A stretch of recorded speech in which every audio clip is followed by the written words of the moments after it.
he whispered at last. Good God! Broke in an awful wail from her bosom.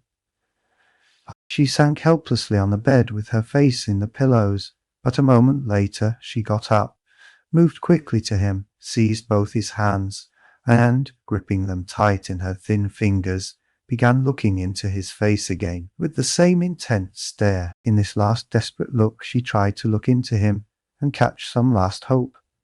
But there was no hope, there was no doubt remaining.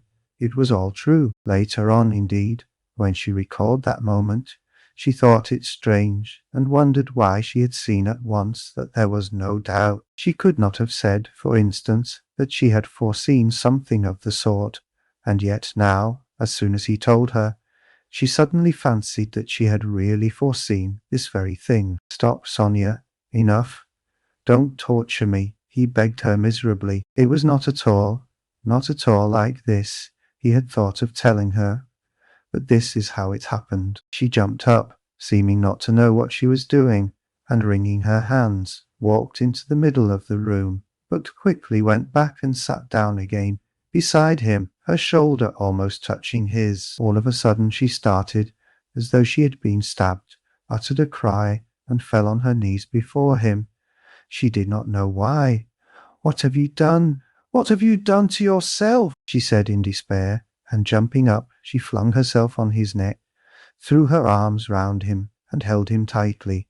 Raskolnikov drew back and looked at her with a mournful smile. You are a strange girl, Sonia. You kiss me and hug me when I tell you about that. You don't think what you are doing. There is no one in the whole world now so unhappy as you, she cried in a frenzy, not hearing what he said, and she suddenly broke into violent hysterical weeping. A feeling long unfamiliar to him flooded his heart and softened it at once. He did not struggle against it. 2 tears started into his eyes and hung on his eyelashes. Then you won't leave me, Sonia? He said, looking at her almost with hope. No, no, never, nowhere, cried Sonia. I will follow you. I will follow you everywhere. Oh my God! Oh, how miserable I am! Why didn't I know you before? Why didn't you come before? Oh dear, here I have come. Yes, now? What's to be done now? Together, she repeated, as it were unconsciously, and she hugged him again. I'll follow you to Siberia. He recoiled at this, and the same hostile, almost haughty smile came to his lips. Perhaps I don't want to go to Siberia yet, Sonia, he said. Sonia looked at him quickly again, after her first passionate, agonizing sympathy for the unhappy man. The terrible idea of the murder overwhelmed her. In his changed tone, she seemed to hear the murderer speaking. She looked at him bewildered. She knew nothing as yet. Why, how, with what object it had been. Now, all these questions rushed at once into her mind, and again she could not believe it. He's a murderer. Could it be true? What's the meaning of it? Where am I? She said in complete bewilderment, as though still unable to recover herself. How could you, a man like you, how could you bring yourself to it? What does it mean? Oh, well, to plunder. Leave off, Sonia, he answered wearily, almost with vexation. Sonia stood as though struck dumb, but suddenly she cried, You were hungry. It was to help your mother? Yes. No, Sonia, no, he muttered, turning away and hanging his head. I was not so hungry. I certainly did want to help my mother, but that's not the real thing either. Don't torture me, Sonia. Sonia clasped her hands. Could it all be true? Good God, what a truth! Who could believe it? And how could you give away your last farthing, and yet rob, murder? Ah, she cried suddenly, that money you gave Katerina Ivanovna, that money? Can that money? No, Sonia, he broke in hurriedly. That money was not it. Don't worry yourself. That money my mother sent me, and it came when I was ill, the day I gave it to you. Razumihin saw it. He received it for me. That money was mine. My own. Sonia listened to him in bewilderment and did her utmost to comprehend. And that money, I don't even know really whether there was any money, he added softly, as though reflecting. I took a purse off her neck, made of chamois leather, a purse stuffed full of something. But I didn't look in it. I suppose I hadn't time, and the things, chains and trinkets, I buried under a stone, with the purse next morning in a yard off the V Prospect. They are all there now. Sonia strained every nerve to listen. Then why you said you did it to rob, but you took nothing, she asked quickly, catching at a straw. I don't know. I haven't yet decided whether to take that money or not, he said, musing again, and seeming to wake up with a start, he gave a brief ironical smile. Ah, what silly stuff I am talking. Hey, the thought flashed through Sonia's mind. Wasn't he mad? But she dismissed it at once. No, it was something else. She could make nothing of it. Nothing. Do you know, Sonia, he said suddenly with conviction, let me tell you, if I'd simply killed because I was hungry, laying stress on every word and looking enigmatically but sincerely at her, I should be happy now. You must believe that. What would it matter to you? He cried a moment later with a sort of despair. What would it matter to you if I were to confess that I did wrong? What do you gain by such a stupid triumph over me? Ah, Sonia, was it for that I've come to you today? Again Sonia tried to say something, but did not speak. I asked you to go with me yesterday, because you are all I have left. Go where? Asked Sonia timidly. Not to steal and not to murder. Don't be anxious. He smiled bitterly. We are so different. And you know, Sonia, it's only now, only this moment, that I understand where I asked you to go with me yesterday. Yesterday when I said it, I did not know where. I asked you for one thing. I came to you for one thing, not to leave me. You won't leave me, Sonia. She squeezed his hand. And why? Why did I tell her? Why did I let her know? He cried a minute later, in despair, looking with infinite anguish at her. Here you expect an explanation from me, Sonia. You are sitting and waiting for it, I see that. But what can I tell you? You won't understand, and will only suffer misery on my account. Well, you are crying and embracing me again. Why do you do it? Because I couldn't bear my burden and have come to throw it on another. You suffer too, and I shall feel better. And can you love such a mean wretch? But aren't you suffering too? Cried Sonia. Again, a wave of the same feeling surged into his heart, and again, for an instant, softened it. Sonia, I have a bad heart. Take note of that. It may explain a great deal. I have come because I am bad. There are men who wouldn't have come. But I am a coward and a mean wretch. But never mind. That's not the point. I must speak now, but I don't know how to begin. He paused and sank into thought. Ah, we are so different, he cried again. We are not alike. And why? Why did I come? I shall never forgive myself that.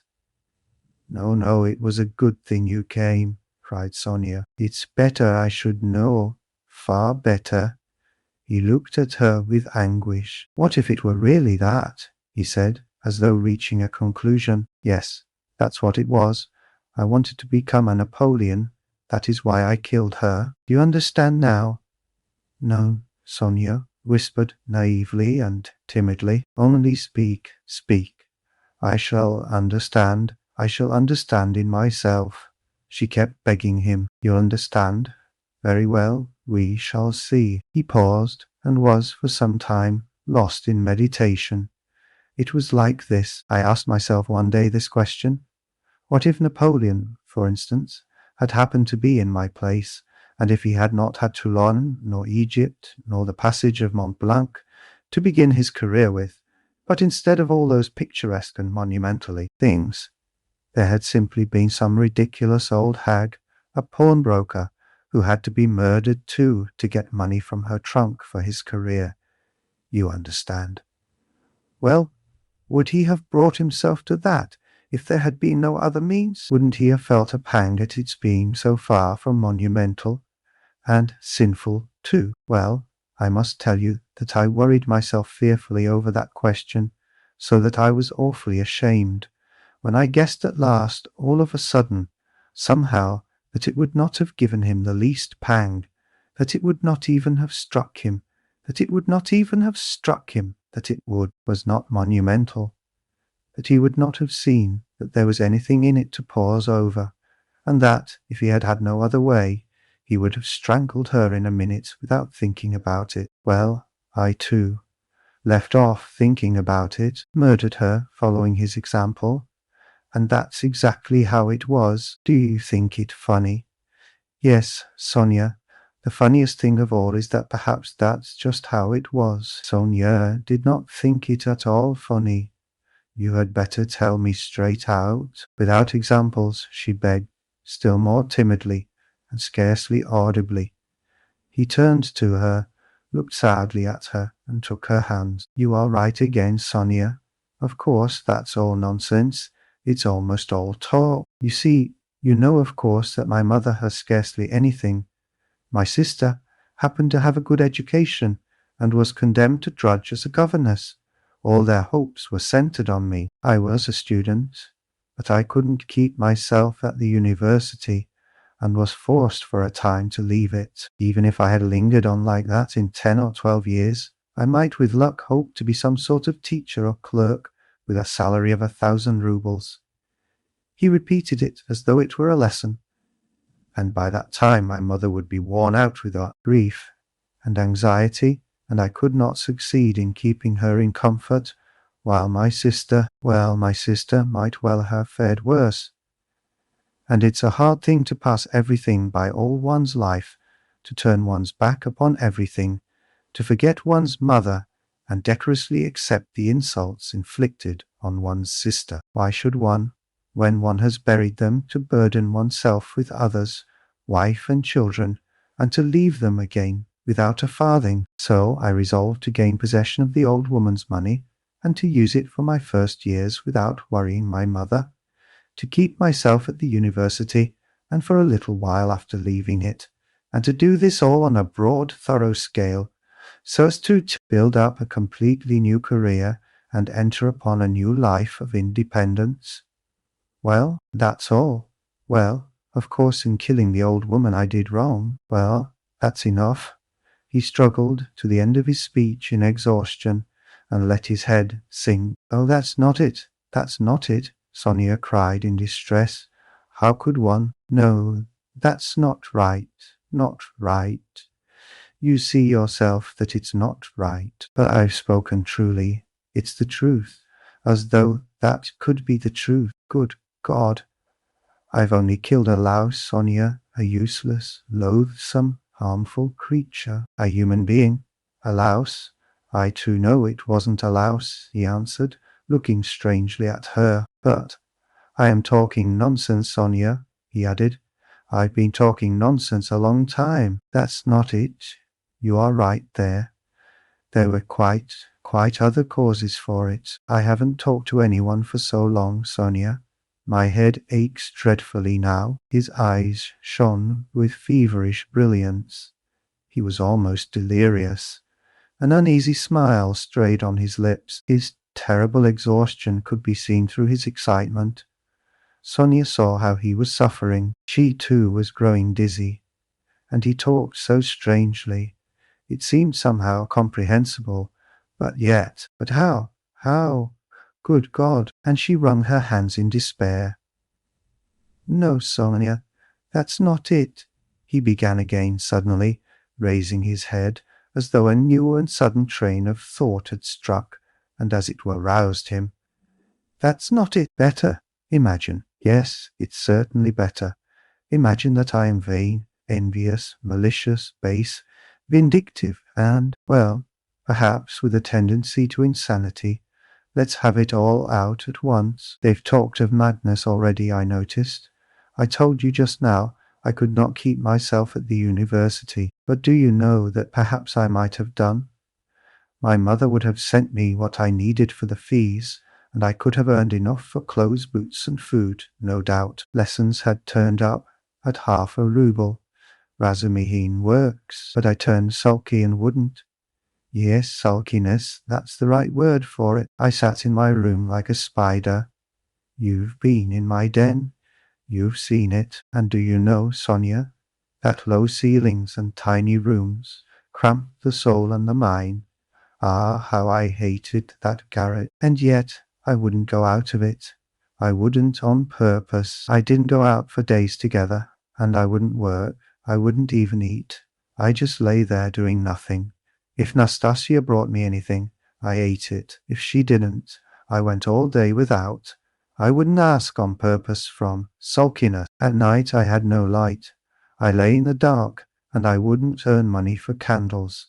I ought to have studied, but I sold my books, and the dust lies an inch thick on the notebooks on my table. I preferred lying still and thinking, and I kept thinking, and I had dreams all the time, strange dreams of all sorts, no need to describe.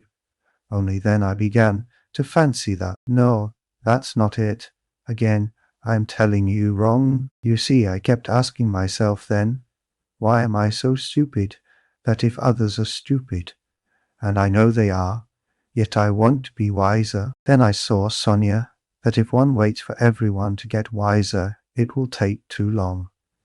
Afterwards I understood that that would never come to pass, that men want change, and that nobody can alter it, and that it's not worth wasting effort over it. Yes, that's so. That's the law of their nature, Sonia. That's so. And I know now, Sonia, that whoever is strong in mind and spirit will have power over them. Anyone who is greatly daring is right in their eyes. He who despises most things will be a lawgiver among them, and he who dares most of all will be most in the right. So it has been till now, and so it will always be. A man must be blind not to see it. Though Raskolnikov looked at Sonia as he said this, he no longer cared whether she understood or not. The fever had complete hold of him.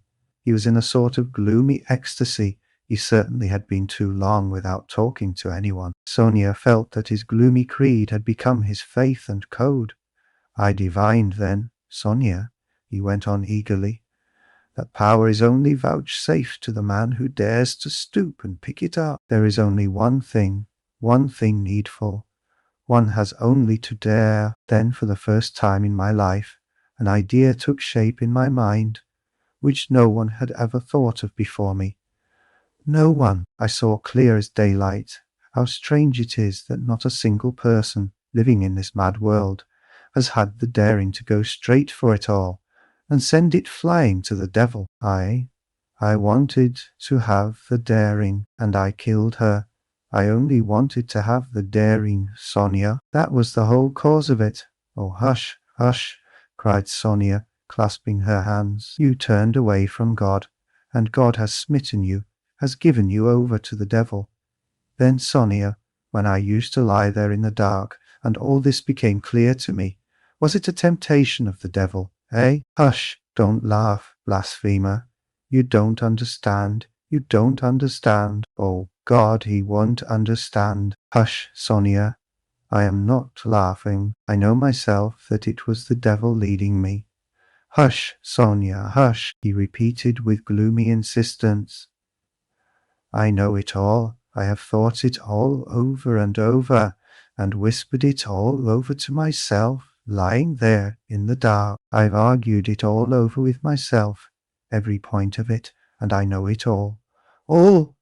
And how sick I was then of going over it all. I have kept wanting to forget it and make a new beginning, Sonia, and leave off thinking. And you don't suppose that I went into it headlong like a fool. I went into it like a wise man, and that was just my destruction. And you mustn't suppose that I didn't know, for instance, that if I began to question myself whether I had the right to gain power, I certainly hadn't the right, or that if I asked myself whether a human being is a louse, it proved that it wasn't so for me, though it might be for a man who would go straight to his goal, without asking questions. If I worried myself all those days, wondering whether Napoleon would have done it or not, I felt clearly, of course, that I wasn't Napoleon.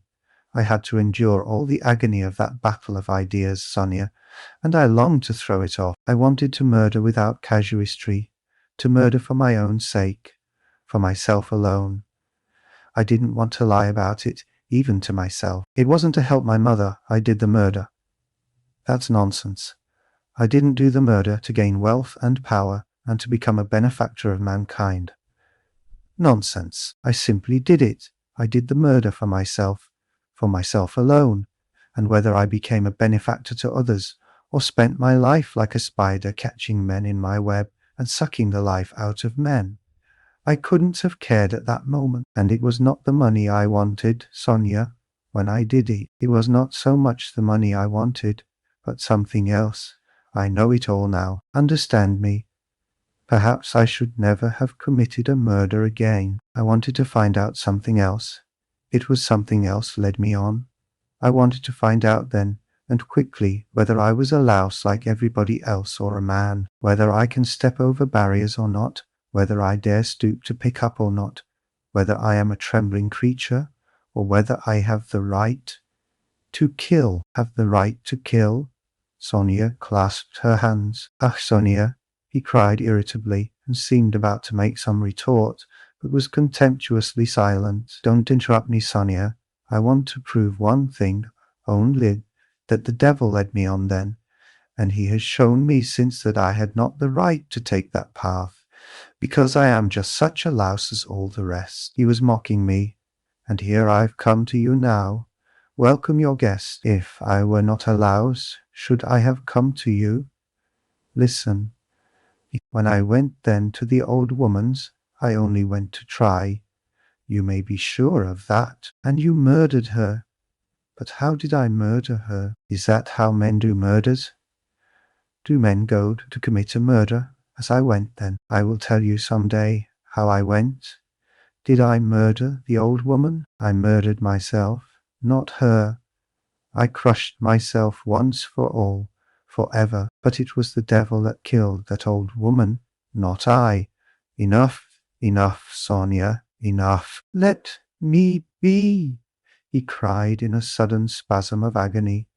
Let me be! He leaned his elbows on his knees and squeezed his head in his hands, as in a vice.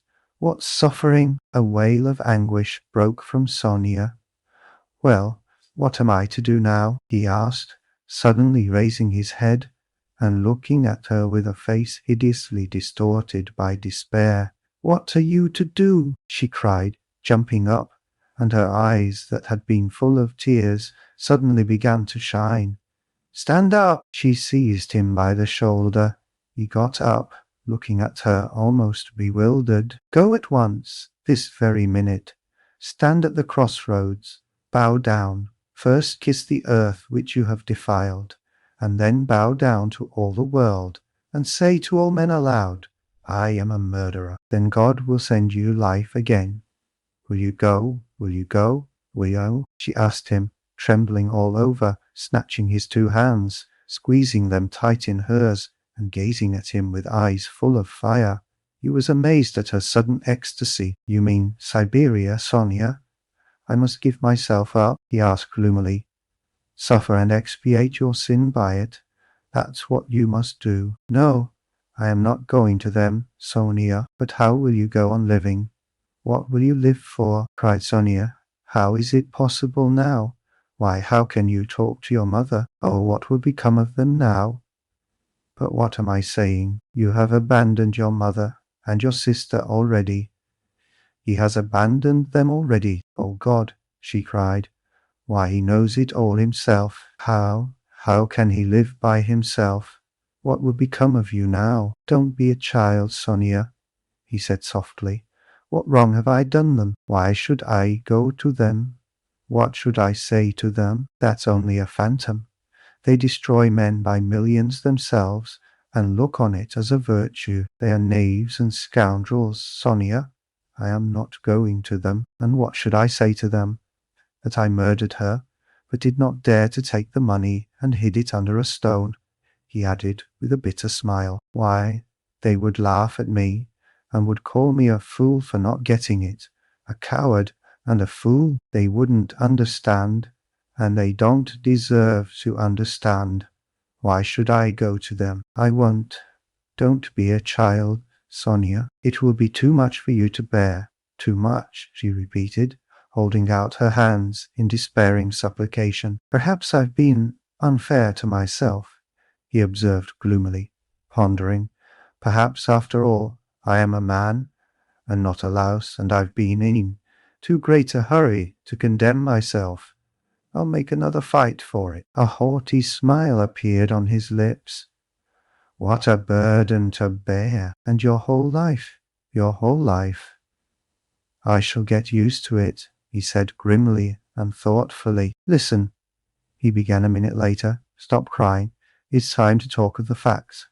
I've come to tell you that the police are after me, on my track. Ah, Sonia cried in terror. Well, why do you cry out? You want me to go to Siberia, and now you are frightened. But let me tell you, I shall not give myself up. I shall make a struggle for it, and they won't do anything to me. They've no real evidence. Yesterday, I was in great danger and believed I was lost. But today things are going better. All the facts they know can be explained two ways. That's to say, I can turn their accusations to my credit. Do you understand? And I shall, for I've learned my lesson. But they will certainly arrest me. If it had not been for something that happened, they would have done so today for certain. Perhaps even now they will arrest me today. But that's no matter, Sonia. They'll let me out again, for there isn't any real proof against me, and there won't be. I give you my word for it, and they can't convict a man on what they have against me. Enough. I only tell you that you may know. I will try to manage somehow, to put it to my mother and sister, so that they won't be frightened. My sister's future is secure, however, now, I believe, and my mother's must be too. Well, that's all. Be careful, though. Will you come and see me in prison when I am there? Oh, I will. I will. They sat side by side, both mournful and dejected, as though they had been cast up by the tempest alone on some deserted shore. He looked at Sonia, and felt how great was her love for him, and strange to say, he felt it suddenly burdensome and painful to be so loved. Yes, it was a strange and awful sensation. On his way to see Sonia, he had felt that all his hopes rested on her. He expected to be rid of at least part of his suffering, and now, when all her heart turned towards him, he suddenly felt that he was immeasurably unhappier than before. Sonia, he said, you'd better not come and see me when I am in prison. Sonia did not answer. She was crying. Several minutes passed. Have you a cross on you? She asked, as though suddenly thinking of it. He did not at first understand the question. No, of course not. Here, take this one of cypress wood. I have another, a copper one that belonged to Lizaveta. I changed with Lizaveta. She gave me her cross, and I gave her my little icon. I will wear Lizaveta's now, and give you this. Take it. It's mine. It's mine, you know, she begged him. We will go to suffer together, and together we will bear our cross. Give it me, said Raskolnikov. He did not want to hurt her feelings, but immediately he drew back the hand he held out for the cross. Not now, Sonia. Better later, he added to comfort her. Yes, yes, better, she repeated with conviction. When you go to meet your suffering, then put it on. You will come to me, I'll put it on you. We will pray and go together. At that moment, someone knocked 3 times at the door. Sofya Semyonovna, may I come in? They heard in a very familiar and polite voice. Sonia rushed to the door in a fright. The flaxen head of Mr. Lebeziatnikov appeared at the door. Chapter 5. Lebeziatnikov looked perturbed. I've come to you, Sofya Semyonovna, he began. Excuse me. I thought I should find you, he said, addressing Raskolnikov suddenly. That is, I didn't mean anything of that sort. But I just thought Katerina Ivanovna has gone out of her mind, he blurted out suddenly, turning from Raskolnikov to Sonia. Sonia screamed. At least it seems so. But we don't know what to do, you see. She came back. She seems to have been turned out somewhere, perhaps beaten, so it seems at least.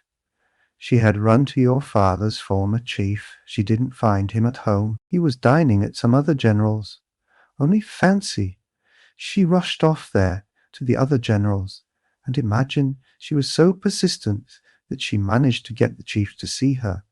Had him fetched out from dinner, it seems. You can imagine what happened. She was turned out, of course. But, according to her own story, she abused him and threw something at him. One may well believe it. How it is she wasn't taken up, I can't understand. Now she is telling everyone, including Amalia Ivanovna. But it's difficult to understand her. She is screaming and flinging herself about. Oh yes, she shouts that since everyone has abandoned her, she will take the children and go into the street with a barrel organ, and the children will sing and dance, and she too, and collect money, and will go every day under the general's window to let everyone see well-born children, whose father was an official, begging in the street. She keeps beating the children, and they are all crying. She is teaching Lida to sing My Village, the boy to dance, Polenka the same. She is tearing up all the clothes and making them little caps like actors.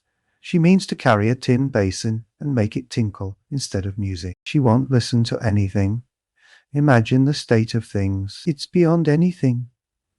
Lebeziatnikov would have gone on, but Sonia, who had heard him almost breathless, snatched up her cloak and hat and ran out of the room, putting on her things as she went. Raskolnikov followed her, and Lebeziatnikov came after him. She has certainly gone mad, he said to Raskolnikov as they went out into the street. I didn't want to frighten Sofya Semyonovna, so I said, it seemed like it, but there isn't a doubt of it. They say that in consumption the tubercles sometimes occur in the brain. It's a pity I know nothing of medicine. I did try to persuade her, but she wouldn't listen. Did you talk to her about the tubercles? Not precisely of the tubercles. Besides, she wouldn't have understood. But what I say is that if you convince a person logically that he has nothing to cry about, he'll stop crying. That's clear. Is it your conviction that he won't? Life would be too easy if it were so, answered Raskolnikov. Excuse me. Of course it would be rather difficult for Katerina Ivanovna to understand, but do you know that in Paris they've been conducting serious experiments as to the possibility of curing the insane, simply by logical argument? One professor there, a scientific man of standing, lately dead, believed in the possibility of such treatment. His idea was that there's nothing really wrong with the physical organism of the insane, and that insanity is, so to say, a logical mistake, an error of judgment, an incorrect view of things. He gradually showed the madman his error, and, would you believe it, they say he was successful. But as he made use of Dutches too, how far success was due to that treatment remains uncertain. So it seems, at least. Raskolnikov had long ceased to listen. Reaching the house where he lived, he nodded to Lebeziatnikov and went in at the gate. Lebeziatnikov woke up with a start, looked about him, and hurried on. Raskolnikov went into his little room and stood still in the middle of it. Why had he come back here? He looked at the yellow and tattered paper, at the dust, at his sofa. From the yard came a loud, continuous knocking. Someone seemed to be hammering. He went to the window, rose on tiptoe, and looked out into the yard for a long time with an air of absorbed attention. But the yard was empty, and he could not see who was hammering. In the house on the left he saw some open windows. On the window-sills were pots of sickly-looking geraniums. Linen was hung out of the windows. He knew it all by heart. He turned away and sat down on the sofa. Never had he felt himself so fearfully alone. Yes, he felt once more that he would perhaps come to hate Sonia, now that he had made her more miserable. Why had he gone to her to beg for her tears? What need had he to poison her life? Oh, the meanness of it! I will remain alone, he said resolutely, and she shall not come to the prison. 5 minutes later, he raised his head with a strange smile. That was a strange thought. Perhaps it really would be better in Siberia, he thought suddenly. He could not have said how long he sat there with vague thoughts surging through his mind. All at once the door opened, and Danya came in. At first she stood still and looked at him from the doorway, just as he had done at Sonia. Then she came in and sat down in the same place as yesterday, on the chair facing him. He looked silently and almost vacantly at her. "Don't be angry, brother. I've only come for 1 minute," said Dunya. Her face looked thoughtful, but not stern. Her eyes were bright and soft. He saw that she too had come to him with love. "Brother, now I know all. Dmitri Prokofitch has explained and told me everything.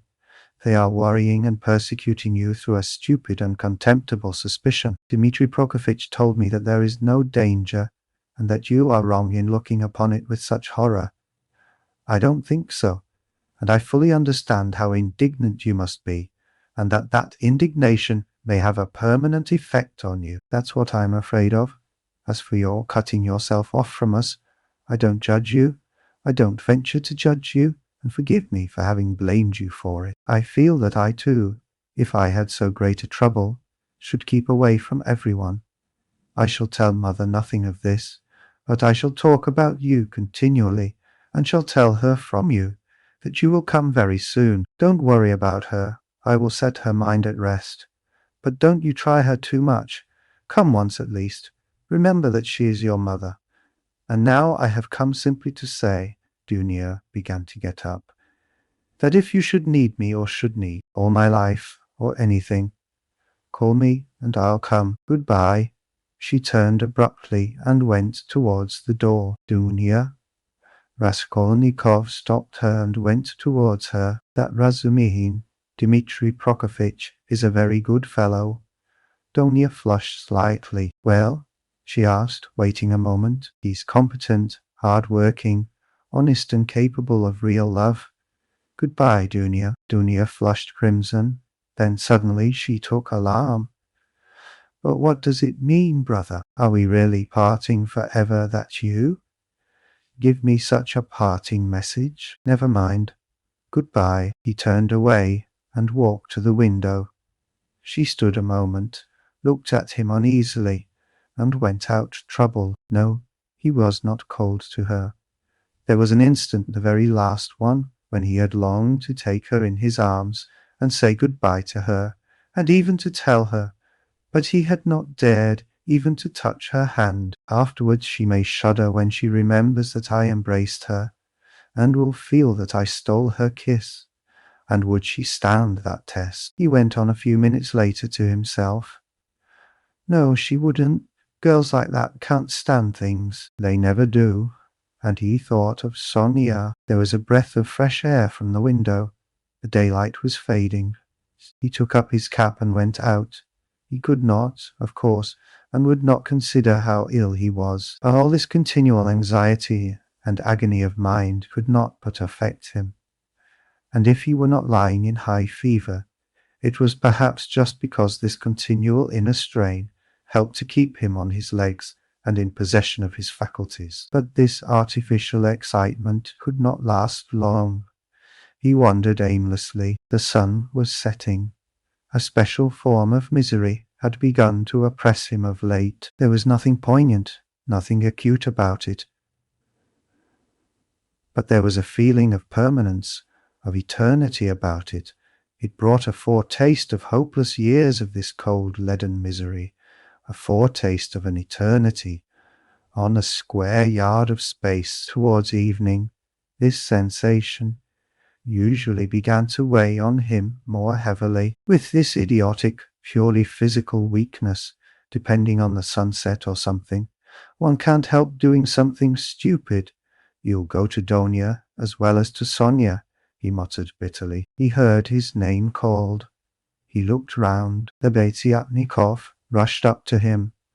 Only fancy, I've been to your room, looking for you. Only fancy, she's carried out her plan, and taken away the children. Sofya Semyonovna and I have had a job to find them. She is rapping on a frying pan, and making the children dance. The children are crying. They keep stopping at the crossroads and in front of shops. There's a crowd of fools running after them. Come along. And Sonia? Raskolnikov asked anxiously, hurrying after Lebeziatnikov. Simply frantic. That is, it's not Sofya Semyonovna's frantic, but Katerina Ivanovna, though Sofya Semyonova's frantic too. But Katerina Ivanovna is absolutely frantic. I tell you, she's quite mad. They'll be taken to the police. You can fancy what an effect that will have. They are on the canal bank, near the bridge now, not far from Sofya Semyonovna's, quite close, on the canal bank near the bridge, and not 2 houses away from the one where Sonia lodged. There was a crowd of people, consisting principally of gutter children. The hoarse, broken voice of Katerina Ivanovna could be heard from the bridge, and it certainly was a strange spectacle, likely to attract a street crowd. Katerina Ivanovna, in her old dress with the green shawl, wearing a torn straw hat, crushed in a hideous way on one side, was really frantic. She was exhausted and breathless. Her wasted, consumptive face looked more suffering than ever. And indeed, out of doors in the sunshine, a consumptive always looks worse than at home. But her excitement did not flag, and every moment her irritation grew more intense. She rushed at the children, shouted at them, coaxed them, told them before the crowd how to dance and what to sing, began explaining to them why it was necessary, and driven to desperation by their not understanding, beat them. Then she would make a rush at the crowd. If she noticed any decently dressed person stopping to look, she immediately appealed to him to see what these children, from a genteel, one may say aristocratic, house had been brought to. If she heard laughter or jeering in the crowd, she would rush at once at the scoffers and begin squabbling with them. Some people laughed, others shook their heads, but everyone felt curious at the sight of the madwoman with the frightened children. The frying pan of which Lebeziatnikov had spoken was not there. At least Raskolnikov did not see it. But, instead of rapping on the pan, Katerina Ivanovna began clapping her wasted hands when she made Lida and Kolya dance and Polenka sing. She too joined in the singing, but broke down at the second note with a fearful cough, which made her curse in despair and even shed tears. What made her most furious was the weeping and terror of Kolya and Lida. Some effort had been made to dress the children up as street singers are dressed. The boy had on a turban made of something red and white to look like a Turk. There had been no costume for Lida. She simply had a red knitted cap, or rather a nightcap that had belonged to Marmeladov, decorated with a broken piece of white ostrich feather, which had been Katerina Ivanovna's grandmother's, and had been Katyal preserved as a family possession. Polenka was in her everyday dress. She looked in timid perplexity at her mother, and kept at her side, hiding her tears. She dimly realized her mother's condition, and looked uneasily about her. She was terribly frightened of the street and the crowd. Sonia followed Katerina Ivanovna, weeping and beseeching her to return home. But Katerina Ivanovna was not to be persuaded. "Leave off, Sonia, leave off," she shouted, speaking fast, panting and coughing. "You don't know what you ask. You are like a child. I have told you before that I am not coming back to that drunken German. Let everyone, let all Petersburg see the children begging in the streets, though their father was an honorable man who served all his life in truth and fidelity, and one may say died in the service." Katerina Ivanovna had by now invented this fantastic story and thoroughly believed it. Let that wretch of a general see it. "And you are silly, Sonia. What have we to eat? Tell me that. We have worried you enough. I won't go on so." "Ah, Rodion Romanovitch, is that you?" she cried, seeing Raskolnikov and rushing up to him. "Explain to this silly girl, please, that nothing better could be done. Even organ grinders earn their living, and everyone will see at once that we are different, that we are an honourable and bereaved family reduced to beggary, and that General will lose his post, you'll see. We shall perform under his windows every day, and if the Tsar drives by, I'll fall on my knees, put the children before me, show them to him, and say, 'Defend us, Father.' He is the father of the fatherless. He is merciful. He'll protect us, you'll see.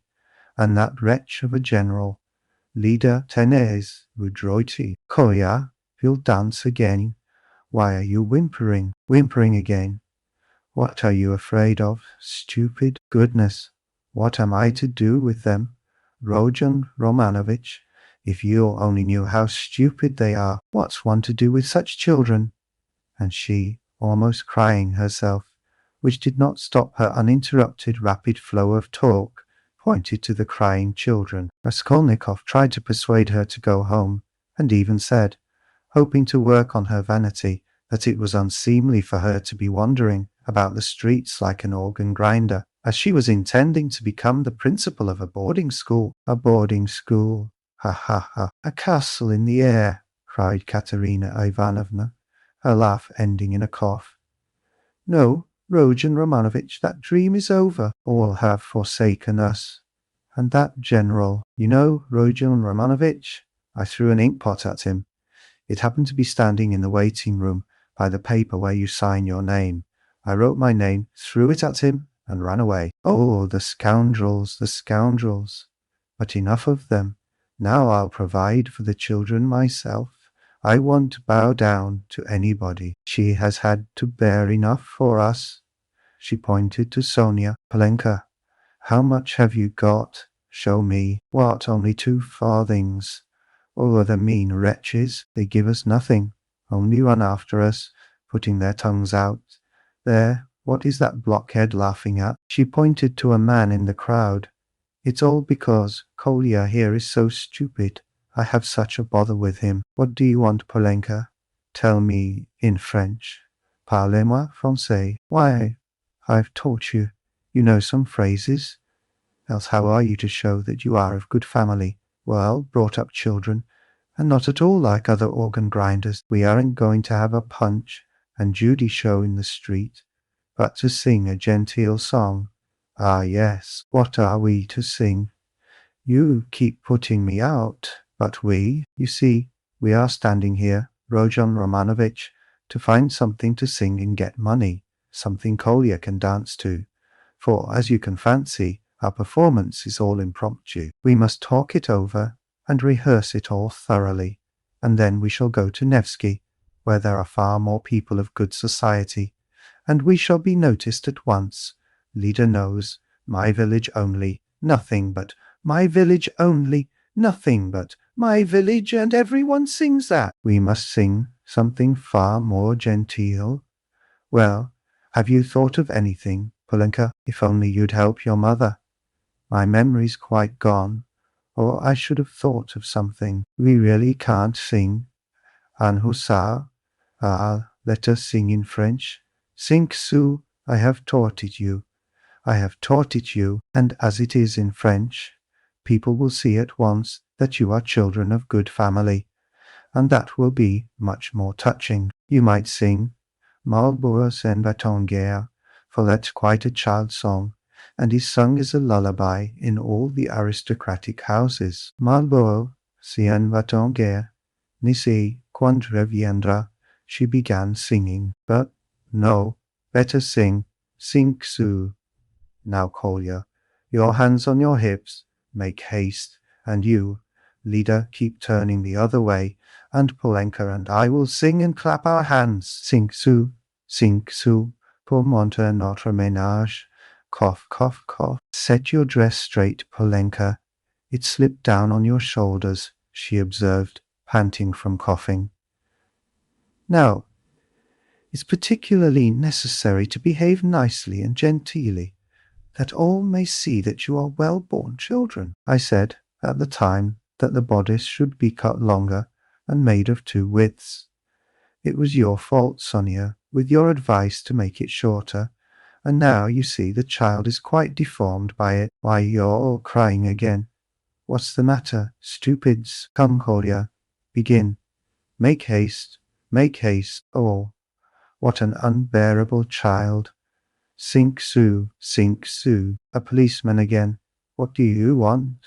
A policeman was indeed forcing his way through the crowd, but at that moment a gentleman in civilian uniform and an overcoat, a solid-looking official of about 50, with a decoration on his neck, which delighted Katerina Ivanovna, and had its effect on the policeman, approached, and without a word handed her a green 3-ruble note. His face wore a look of genuine sympathy.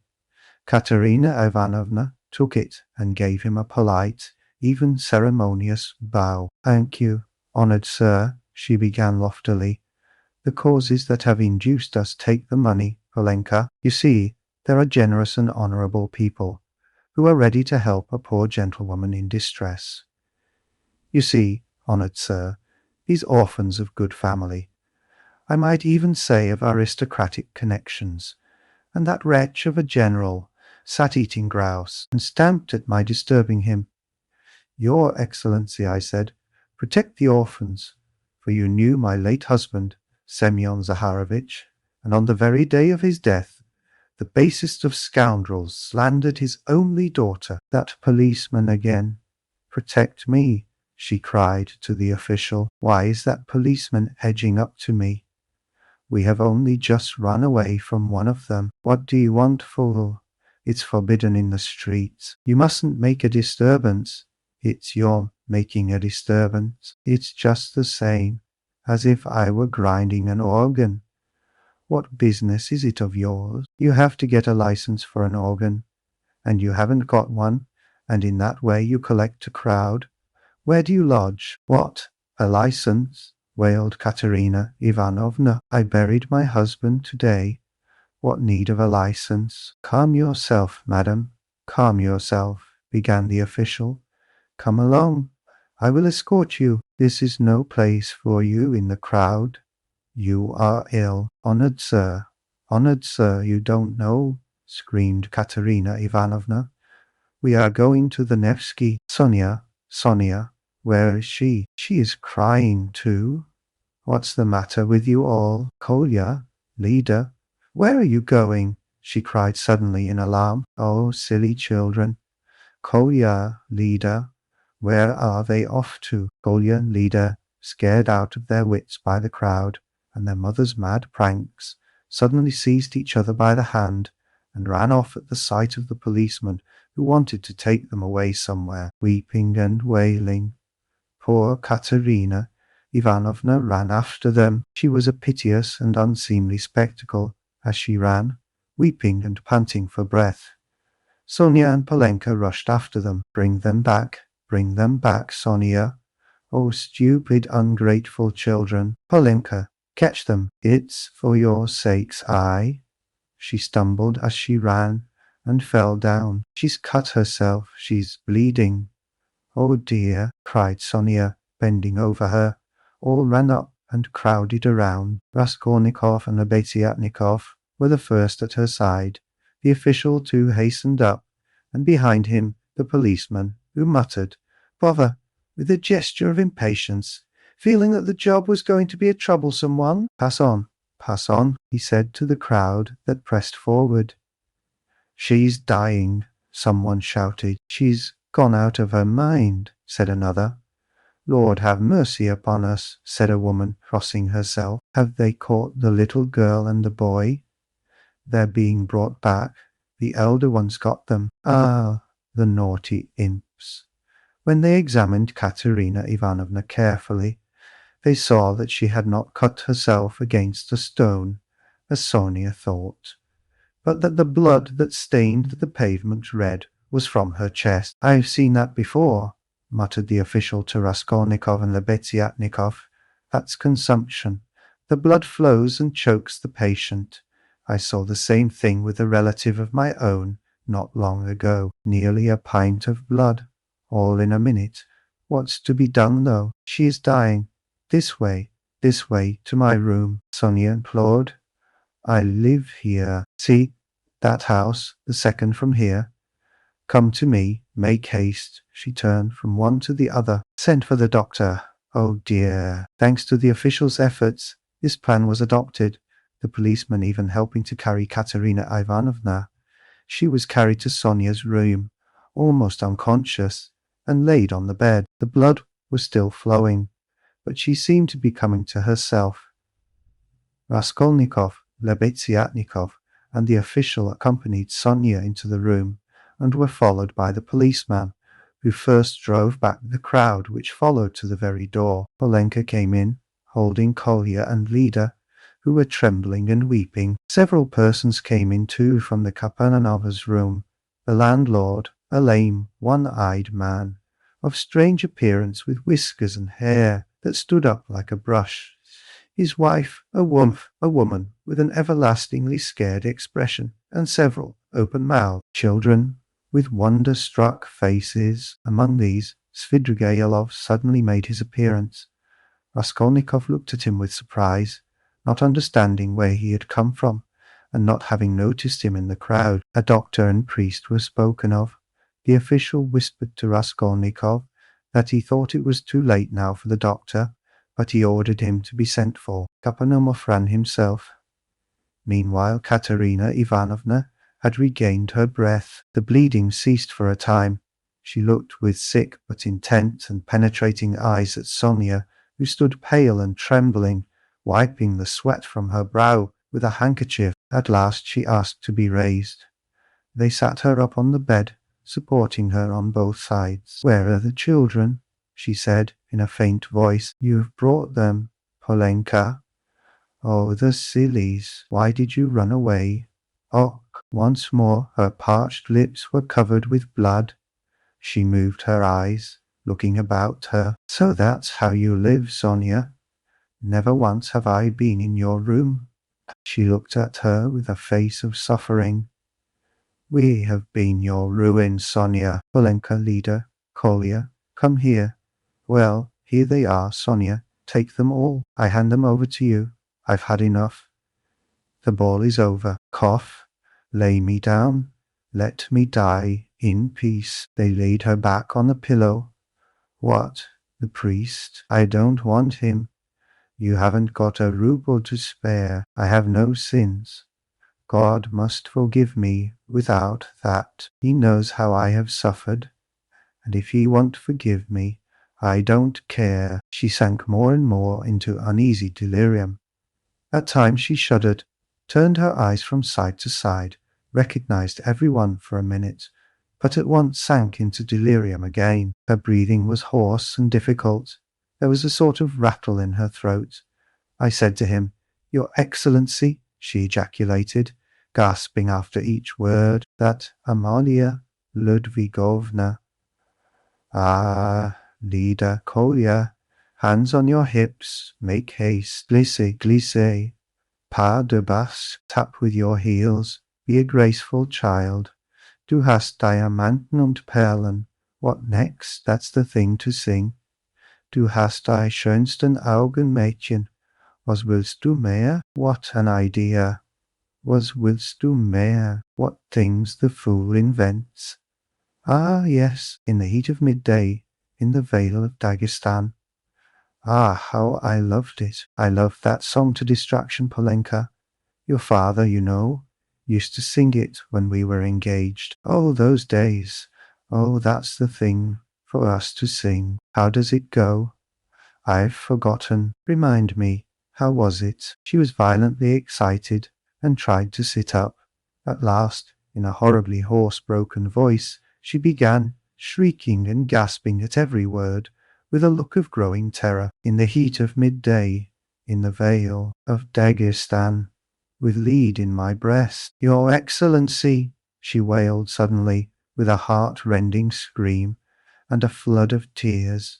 "Protect the orphans. You have been their father's guest, one may say, aristocratic." She started, regaining consciousness, and gazed at all with a sort of terror, but at once recognized Sonia. "Sonia, Sonia," she articulated softly and caressingly, as though surprised to find her there. Sonia, darling, are you here too? They lifted her up again. Enough, it's over. Farewell, poor thing. I am done for. I am broken, she cried with vindictive despair, and her head fell heavily back on the pillow. She sank into unconsciousness again, but this time it did not last long. Her pale, yellow-wasted face dropped back. Her mouth fell open. Her leg moved convulsively. She gave a deep, deep sigh and died. Sonia fell upon her, flung her arms about her, and remained motionless with her head pressed to the dead woman's wasted bosom. Polenka threw herself at her mother's feet, kissing them and weeping violently. Though Kolya and Lida did not understand what had happened, they had a feeling that it was something terrible. They put their hands on each other's little shoulders, stared straight at one another, and both at once opened their mouths and began screaming. They were both still in their fancy dress, one in a turban, the other in the cap with the ostrich feather. And how did a certificate of merit come to be on the bed beside Katerina Ivanovna? It lay there by the pillow. Raskolnikov saw it. He walked away to the window. Lebeziatnikov skipped up to him. "She is dead," he said. "Rodion Romanovich, I must have 2 words with you," said Svidrigailov, coming up to them. Lebeziatnikov at once made room for him and delicately withdrew. Svidrigailov drew Raskolnikov further away. "I will undertake all the arrangements, the funeral and that. You know it's a question of money, and as I told you, I have plenty to spare. I will put those 2 little ones and Polenka into some good orphan asylum, and I will settle 1,500 rubles to be paid to each on coming of age, so that Sofya Semyonovna need have no anxiety about them, and I will pull her out of the mud too, for she is a good girl, isn't she? So tell Avdotya Romanovna that is how I am spending her 10,000. What is your motive for such benevolence?" asked Raskolnikov. "Ah, you skeptical person," laughed Svidrigailov. "I told you I had no need of that money. Won't you admit that it's simply done from humanity? She wasn't a louse, you know." He pointed to the corner where the dead woman lay. "Was she like some old pawnbroker woman? Come, you'll agree, is Luzhin to go on living and doing wicked things, or is she to die? And if I didn't help them, Polenka would go the same way." He said this with an air of a sort of gay winking slyness, keeping his eyes fixed on Raskolnikov, who turned white and cold, hearing his own phrases, spoken to Sonia. He quickly stepped back and looked wildly at Svidrigailov. "How do you know?" he whispered, hardly able to breathe. "Why, I lodge here at Madame Reslich's, the other side of the wall. Here is Kapanilmov, and there lives Madame Reslich, an old and devoted friend of mine. I am a neighbor." "Yes," continued Svidrigailov, shaking with laughter, "I assure you on my honor, dear Rodion Romanovich, that you have interested me enormously. I told you we should become friends. I foretold it. Well, here we have, and you will see what an accommodating person I am. You'll see that you can get on with me." Part Visek, Chapter 1. A strange period began for Raskolnikov. It was as though a fog had fallen upon him and wrapped him in a dreary solitude from which there was no escape. Recalling that period long after, he believed that his mind had been clouded at times, and that it had continued so, with intervals, till the final catastrophe. He was convinced that he had been mistaken about many things at that time, for instance, as to the date of certain events. Anyway, when he tried later on to piece his recollections together, he learnt a great deal about himself from what other people told him. He had mixed up incidents and had explained events as due to circumstances which existed only in his imagination. At times he was a prey to agonies of morbid uneasiness, amounting sometimes to panic, but he remembered, too, moments, hours, perhaps whole days of complete apathy, which came upon him as a reaction from his previous terror, and might be compared with the abnormal insensibility sometimes seen in the dying. He seemed to be trying in that latter stage to escape from a full and clear understanding of his position. Certain essential facts which required immediate consideration were particularly irksome to him. How glad he would have been to be free from some cares, the neglect of which would have threatened him with complete, inevitable ruin. He was particularly worried about Svidrigailov. He might be said to be permanently thinking of Svidrigailov. From the time of Svidrigailov's two menacing and unmistakable words in Sonia's room at the moment of Katerina Ivanovna's death, the normal working of his mind seemed to break down. But, although this new fact caused him extreme uneasiness, Raskolnikov was in no hurry for an explanation of it. At times, finding himself in a solitary and remote part of the town, in some wretched eating-house, sitting alone, lost in thought, hardly knowing how he had come there, he suddenly thought of Svidrigailov. He recognized suddenly, clearly, and with dismay, that he ought at once to come to an understanding with that man, and to make what terms he could. Walking outside the city gates one day, he positively fancied that they had fixed a meeting there, that he was waiting for Svidrigailov. Another time he woke up before daybreak, lying on the ground under some bushes, and could not at first understand how he had come there. But during the 2 or 3 days after Katerina Ivanovna's death, he had 2 or 3 times met Svidrigailov at Sonia's lodging, where he had gone aimlessly for a moment. They exchanged a few words and made no reference to the vital subject, as though they were tacitly agreed not to speak of it for a time. Katerina Ivanovna's body was still lying in the coffin. Svidrigailov was busy making arrangements for the funeral.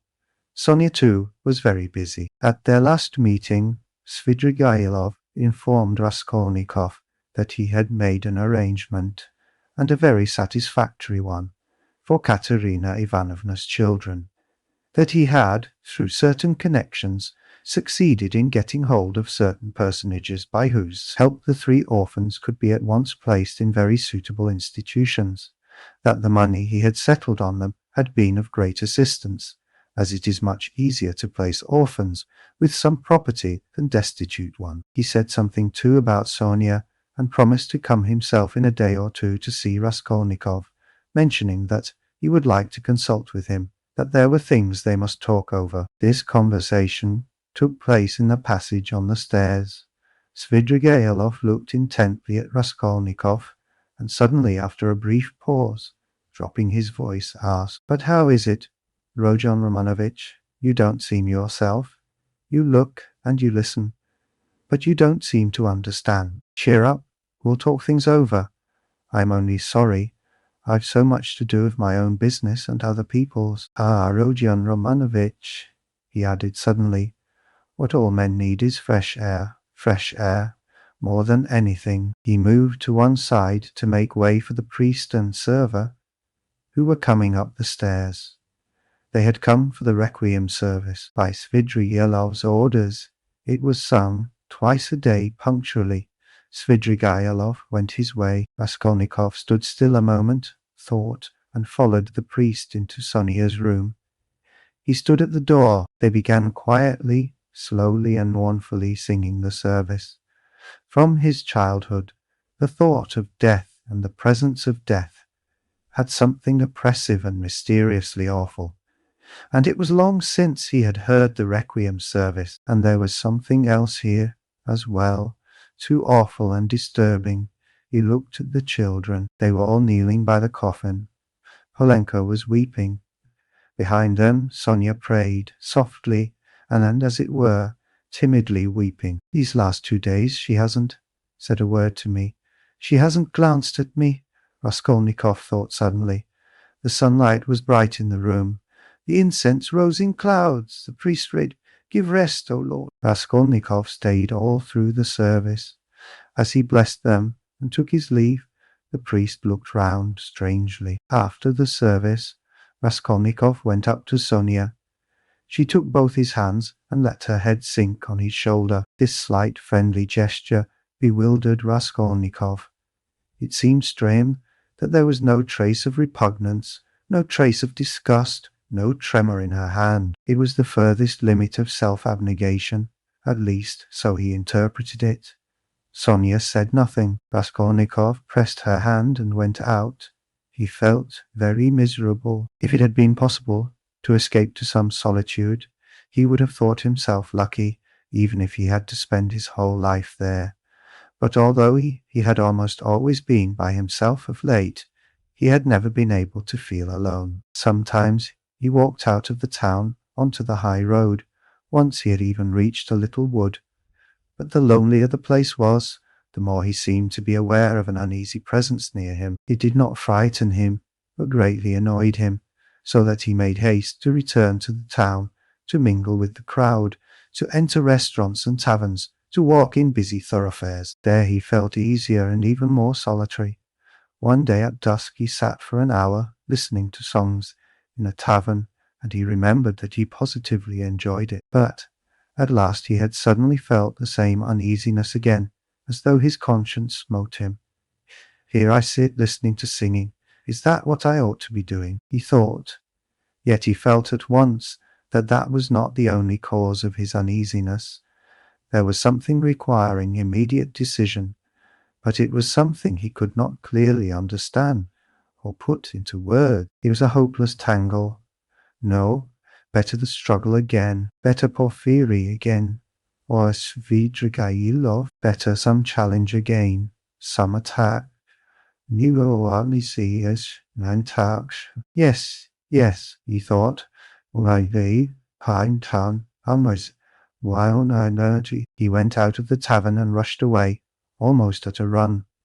The thought of Dunya and his mother suddenly reduced him almost to a panic. That night he woke up before morning among some bushes in Krestovsky Island, trembling all over with fever. He walked home, and it was early morning when he arrived. After some hours' sleep, the fever left him, but he woke up late, 2 o'clock in the afternoon. He remembered that Katerina Ivanovna's funeral had been fixed for that day, and was glad that he was not present at it. Nastasia brought him some food. He ate and drank with appetite, almost with greediness. His head was fresher, and he was calmer than he had been for the last 3 days. He even felt a passing wonder at his previous attacks of panic. The door opened and Razumihin came in. "Ah, he's eating. Then he's not ill," said Razumihin. He took a chair and sat down at the table opposite Raskolnikov.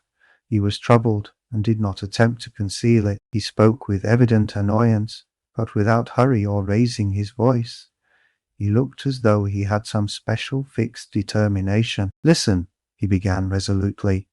"As far as I am concerned, you may all go to hell, but from what I see, it's clear to me that I can't make head or tail of it. Please don't think I've come to ask you questions. I don't want to know. Hang it. If you begin telling me your secrets, I dare say I shouldn't stay to listen. I should go away cursing. I have only come to find out once for all whether it's a fact that you are mad. There is a conviction in the air that you are mad, or very nearly so. I admit I've been disposed to that opinion myself, judging from your stupid, repulsive, and quite inexplicable actions, and from your recent behavior to your mother and sister. Only a monster or a madman could treat them as you have, so you must be mad. When did you see them last? Just now? Haven't you seen them since then? What have you been doing with yourself? Tell me, please. I have been to you 3 times already. Your mother has been seriously ill since yesterday. She had made up her mind to come to you. Avdotia Romanovna tried to prevent her. She wouldn't hear a word. If he is ill, if his mind is giving way, who can look after him like his mother? She said. We all came here together. We couldn't let her come alone all the way. We kept begging her to be calm. We came in. You weren't here. She sat down and stayed 10 minutes while we stood waiting in silence. She got up and said, "If he's gone out, that is, if he is well, and has forgotten his mother, it's humiliating and unseemly for his mother to stand at his door begging for kindness." She returned home and took to her bed. Now she is in a fever. "I see," she said, "that he has time for his girl. She means by your girl, Sofya Semyonovna, your betrothed or your mistress. I don't know. I went at once to Sofya Semyonovna's, for I wanted to know what was going on. I looked round.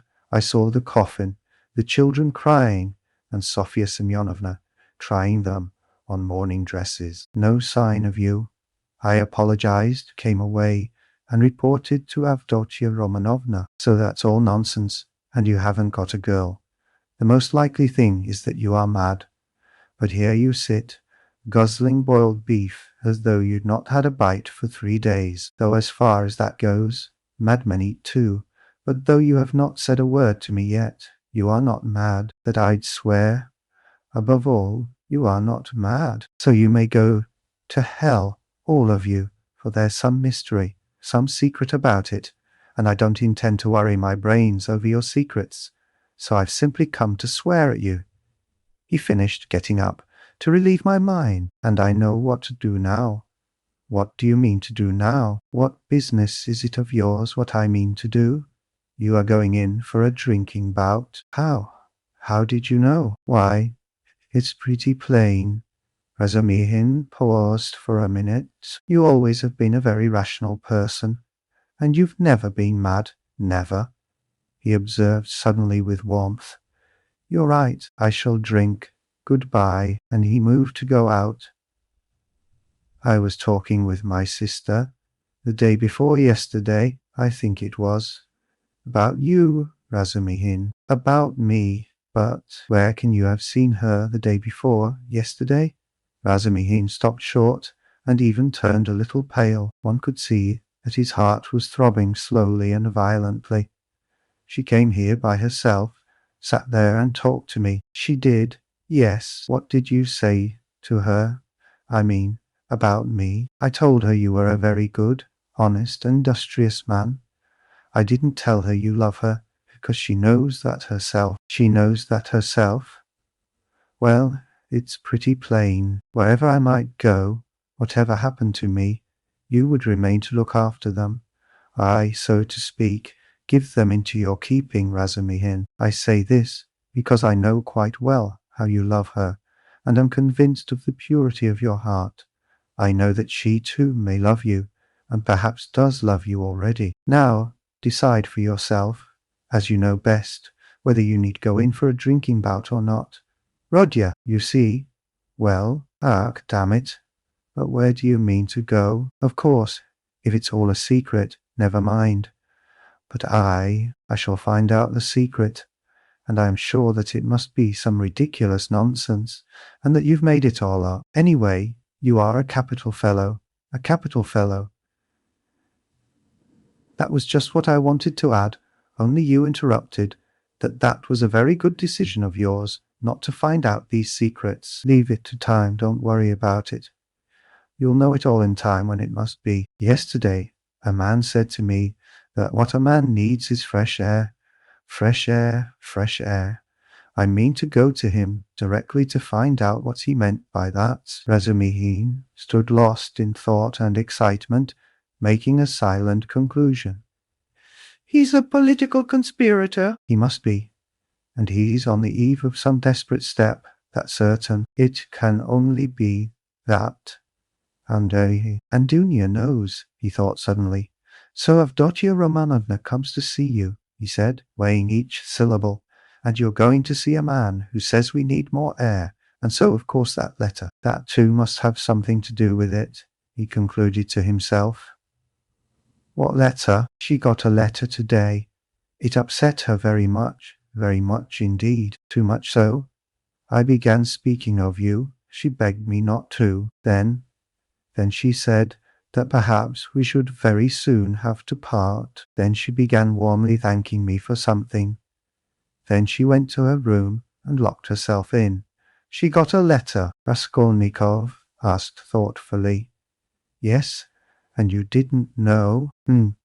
They were both silent. Goodbye, Rodion. There was a time, brother, when never mind, goodbye. You see, there was a time. Well, goodbye. I must be off too. I am not going to drink. There's no need now. That's all stuff. He hurried out. but when he had almost closed the door behind him, he suddenly opened it again and said, looking away, "Oh, by the way, do you remember that murder? You know Porphyries, that old woman? Do you know the murderer has been found? He has confessed and given the proofs. It's one of those very workmen, the painter. Only fancy. Do you remember I defended them here? Would you believe it? All that scene of fighting and laughing with his companions on the stairs, while the porter and the two witnesses were going up. He got up on purpose to disarm suspicion. The cunning, the presence of mind of the young dog. One can hardly credit it, but it's his own explanation. He has confessed it all. And what a fool I was about it. Well, he's simply a genius of hypocrisy and resourcefulness in disarming the suspicions of the lawyers. So there's nothing much to wonder at, I suppose. Of course, people like that are always possible. And the fact that he couldn't keep up the character, but confessed, makes him easier to believe in. But what a fool I was. I was frantic on their side. Tell me, please, from whom did you hear that? And why does it interest you so? Raskolnikov asked, with unmistakable agitation. What next? You ask me why it interests me. Well, I heard it from Porphyry, among others. It was from him. I heard almost all about it. From Porphyry? From Porphyry. What shiny, Louis Gentiles? What did he say? What did he say? Raskolnikov asked in dismay. He gave me a capital explanation of it, psychologically, after his fashion. He explained it. Explained it himself? Yes, goodbye.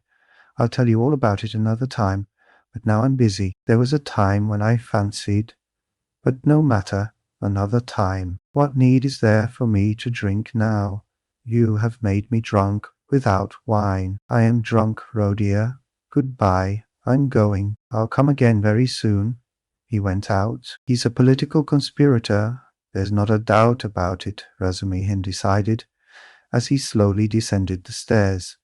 And he's drawn his sister in. That's quite in keeping with Avdotia Romanovna's character. There are interviews between them. She hinted at it too. So many of her words and hints bear that meaning. And how else can all this tangle be explained? And I was almost thinking, good heavens, what I thought. Yes, I took leave of my senses, and I wronged him. It was his doing, under the lamp in the corridor that day. Phoo! What a crude, nasty, vile idea on my part. Nikolai is a brick for confessing, and how clear it all is now. His illness then, all his strange actions. Before this, in the university, how morose he used to be, how gloomy. But what's the meaning now of that letter? There's something in that, too, perhaps. Whom was it from? I suspect. No, I must find out. He thought of Dunya, realizing all he had heard, and his heart throbbed, and he suddenly broke into a run. As soon as Razumihin went out, Raskolnikov got up, turned to the window, walked into one corner and then into another, as though forgetting the smallness of his room, and sat down again on the sofa. He felt, so to speak, renewed. Again the struggle. So a means of escape had come. Yes, a means of escape had come. It had been too stifling, too cramping. The burden had been too agonizing. A lethargy had come upon him at times. From the moment of the scene with Nikolai at Porphyry's, he had been suffocating, penned in without hope of escape. After Nikolai's confession, on that very day had come the scene with Sonia. His behavior and his last words had been utterly unlike anything he could have imagined beforehand. He had grown feebler, instantly and fundamentally, and he had agreed at the time with Sonia. He had agreed in his heart. He could not go on living alone with such a thing on his mind. And Svidrigailov was a riddle. He worried him. That was true. But somehow not on the same point. He might still have a struggle to come with Svidrigailov. Svidrigailov, too, might be a means of escape. But Porphyry was a different matter. And so Porphyry himself had explained it to Razumihin, had explained it psychologically. He had begun bringing in his damned psychology again. Porphyry, but to think that Porphyry should for one moment believe that Nikolai was guilty, after what had passed between them before Nikolai's appearance, after that tete-a-tete interview, which could have only one explanation. During those days, Raskolnikov had often recalled passages in that scene with Porphyry.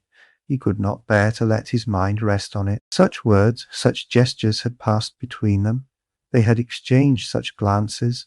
Things had been said in such a tone and had reached such a pass that Nikolai, whom Porphyry had seen through at the first word, at the first gesture, could not have spurred, shaken his conviction.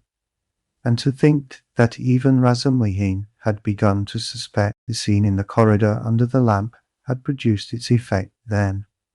He had rushed to Porphyry, but what had induced the latter to receive him like that? What had been his object in putting Razumihin off with Nikolai? He must have some plan. There was some design, but what was it? It was true that a long time had passed since that morning. Too long a time, and no sight nor sound of Porphyry. Well, that was a bad sign. Raskolnikov took his cap and went out of the room, still pondering. It was the first time for a long while that he had felt clear in his mind, at least. I must settle Svidrigaïlov, he thought, and as soon as possible. He too seems to be waiting for me to come to him of my own accord. And at that moment there was such a rush of hate in his weary heart that he might have killed either of those two, Porphyry or Svidrigaïlov. At least he felt that he would be capable of doing it later, if not now. We shall see, he repeated to himself. But no sooner had he opened the door than he stumbled upon Porphyry himself in the passage. He was coming in to see him. Raskolnikov was dumbfounded for a minute, but only for 1 minute. Strange to say, he was not very much astonished at seeing Porphyry, and scarcely afraid of him. He was simply startled, but was quickly, instantly on his guard. Perhaps this will mean the end. But how could Porphyry have approached so quietly, like a cat, so that he had heard nothing? Could he have been listening at the door? You didn't expect a visitor, Rodion Romanovitch, Porphyry explained, laughing. I've been meaning to look in a long time. I was passing by and thought, why not go in for 5 minutes? Are you going out? I won't keep you long. Just let me have one cigarette. Sit down, Porphyry Petrovitch, sit down. Raskolnikov gave his visitor a seat with so pleased and friendly an expression that he would have marvelled at himself if he could have seen it. The last moment had come. The last drops had to be drained. So a man will sometimes go through half an hour of mortal terror with a brigand.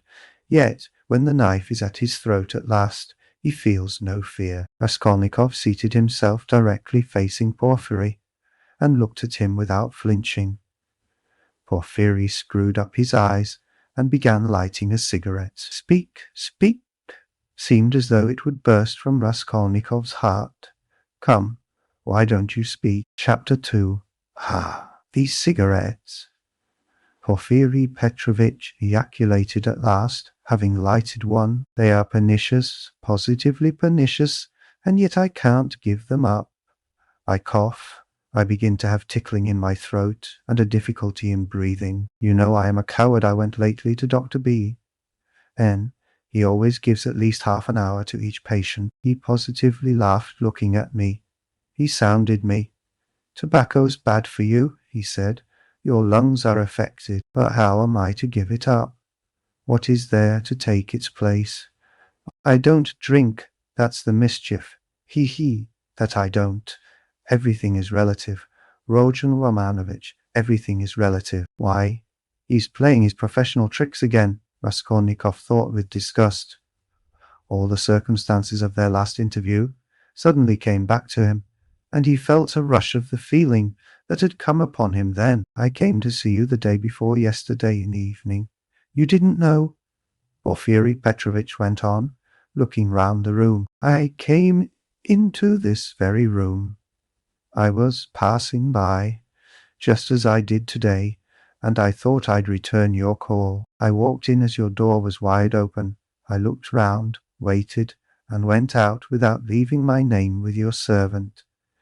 Don't you lock your door? Raskolnikov's face grew more and more gloomy. Porfiry seemed to guess his state of mind. I've come to have it out with you, Rodion Romanovitch, my dear fellow. I owe you an explanation, and must give it to you, he continued with a slight smile, just patting Raskolnikov's knee. But, almost at the same instant, a serious and careworn look came into his face. To his surprise, Raskolnikov saw a touch of sadness in it.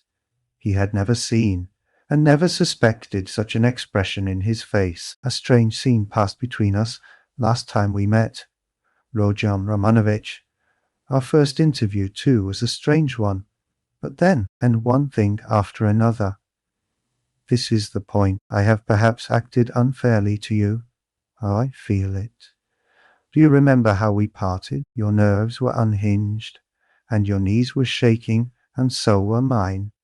And you know, our behavior was unseemly, even ungentlemanly. And yet we are gentlemen, above all in any case gentlemen. That must be understood. Do you remember what we came to? And it was quite indecorous.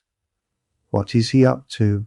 What does he take me for? Raskolnikov asked himself in amazement, raising his head and looking with open eyes on Porfiry. I've decided openness is better between us, Porfiry Petrovitch went on, turning his head away and dropping his eyes, as though unwilling to disconcert his former victim, and as though disdaining his former wiles. Yes, such suspicions and such scenes cannot continue for long.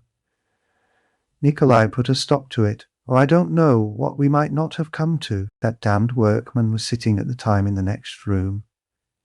Can you realize that? You know that, of course, and I am aware that he came to you afterwards. But what you supposed then was not true. I had not sent for anyone. I had made no kind of arrangements. You ask why I hadn't? What shall I say to you? It had all come upon me so suddenly.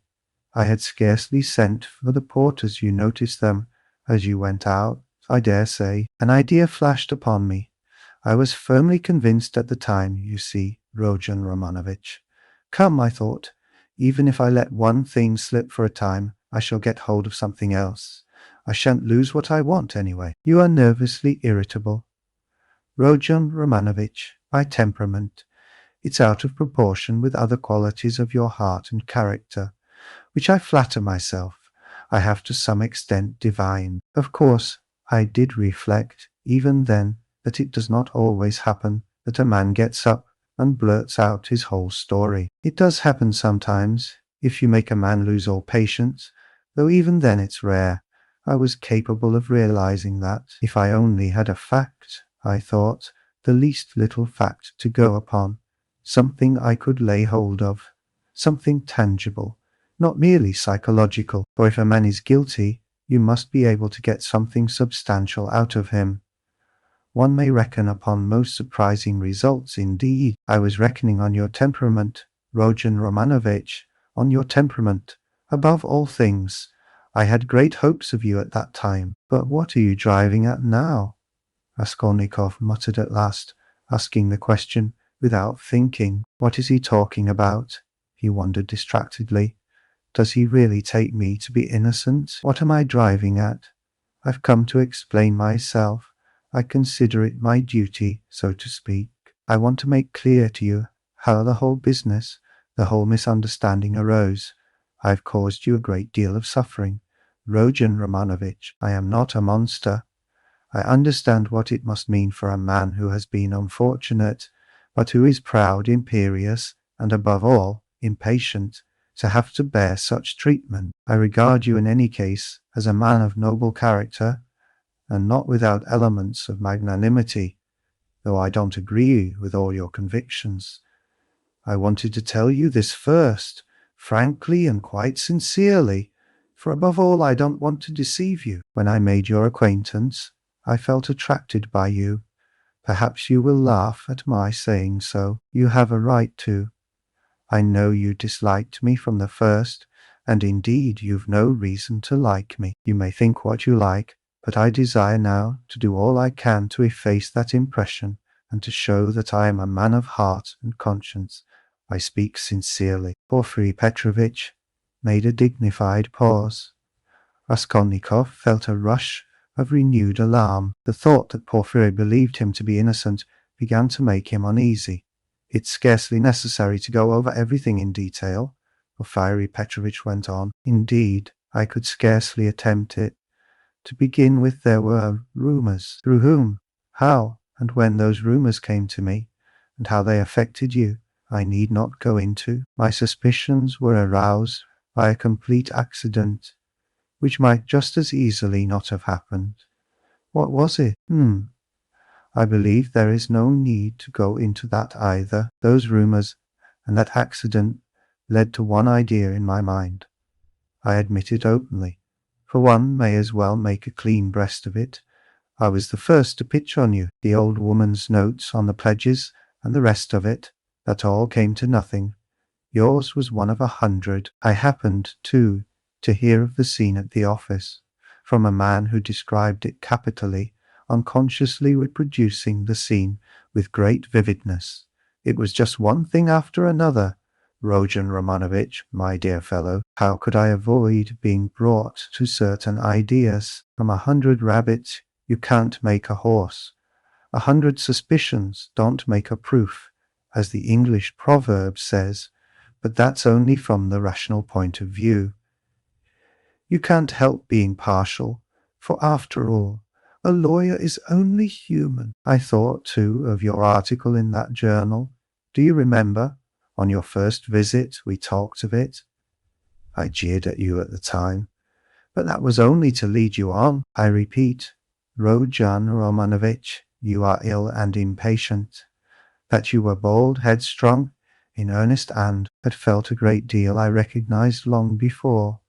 I too have felt the same, so that your article seemed familiar to me. It was conceived on sleepless nights, with a throbbing heart, in ecstasy and suppressed enthusiasm, and that proud suppressed enthusiasm in young people is dangerous. I jeered at you then, but let me tell you that, as a literary amateur, I am awfully fond of such first essays, full of the heat of youth.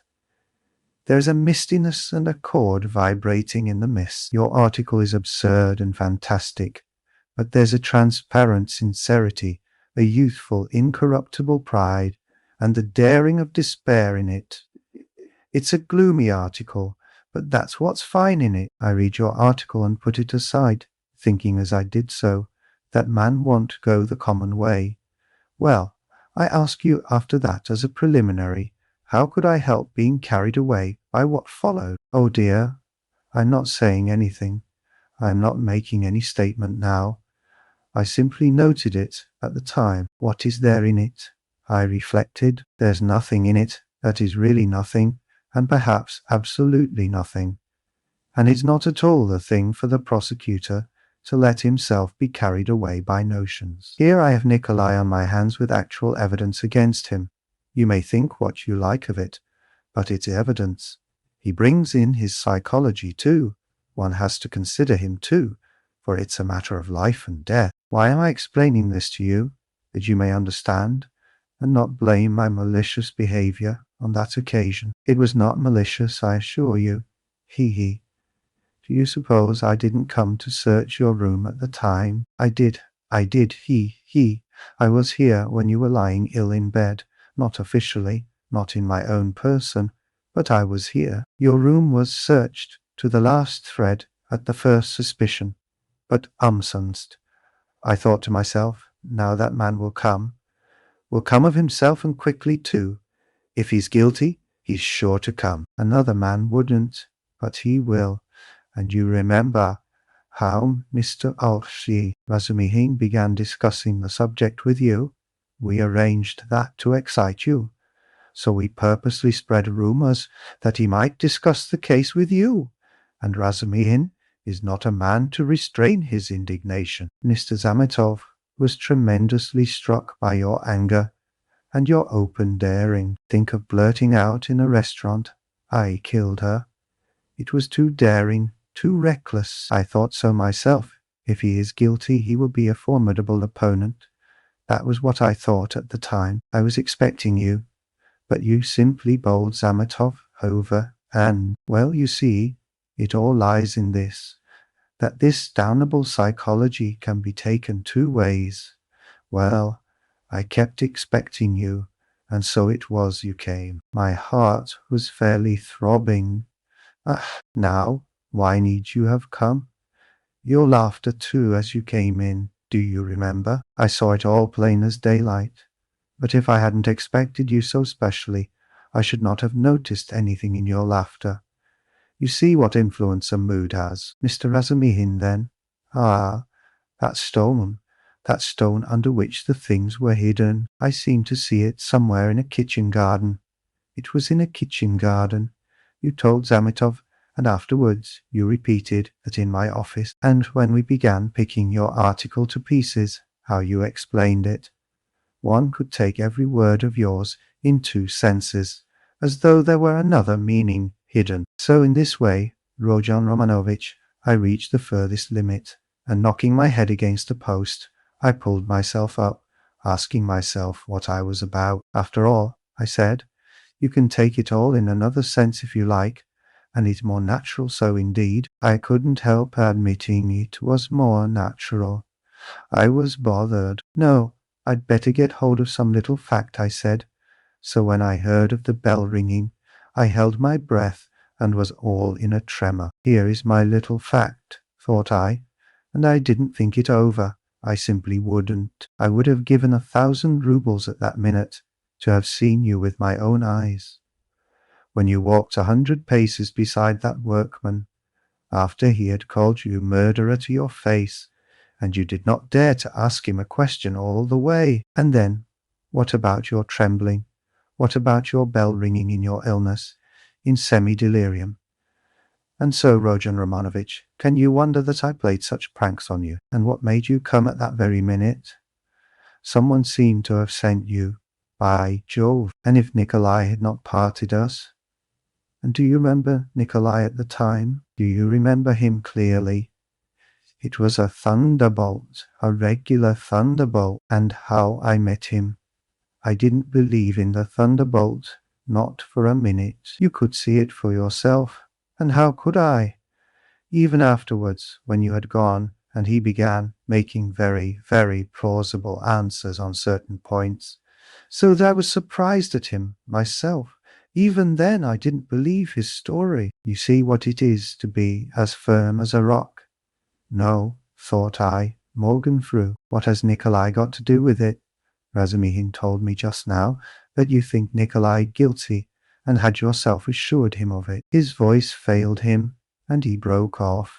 He had been listening in indescribable agitation as this man who had seen through and through him went back upon himself. He was afraid of believing it, and did not believe it. In those still ambiguous words, he kept eagerly looking for something more definite and conclusive. Mr. Razumihin? No, Shunko, cried Porfiry Petrovitch, seeming glad of a question from Raskolnikov, who had till then been silent. He. But I had to put Mr. Razumihin off. 2 is company, 3 is none. Mr. Razumihin is not the right man. Besides, he is an outsider. He came running to me with a pale face. But never mind him. Why bring him in? To return to Nikolai, would you like to know what sort of a type he is? How I understand him, that is. To begin with, he is still a child and not exactly a coward, but something by way of an artist, really. Don't laugh at my describing him so. He is innocent and responsive to influence. He has a heart and is a fantastic fellow. He sings and dances. He tells stories, they say, so that people come from other villages to hear him. He attends school too, and laughs till he cries if you hold up a finger to him. He will drink himself senseless, not as a regular vice, but at times when people treat him like a child. And he stole too, then, without knowing it himself, For how can it be stealing if one picks it up? And do you know he's an old believer, or rather a dissenter? There have been wanderers in his family, and he was for 2 years in his village under the spiritual guidance of a certain elder. I learnt all this from Nikolai and from his fellow villagers.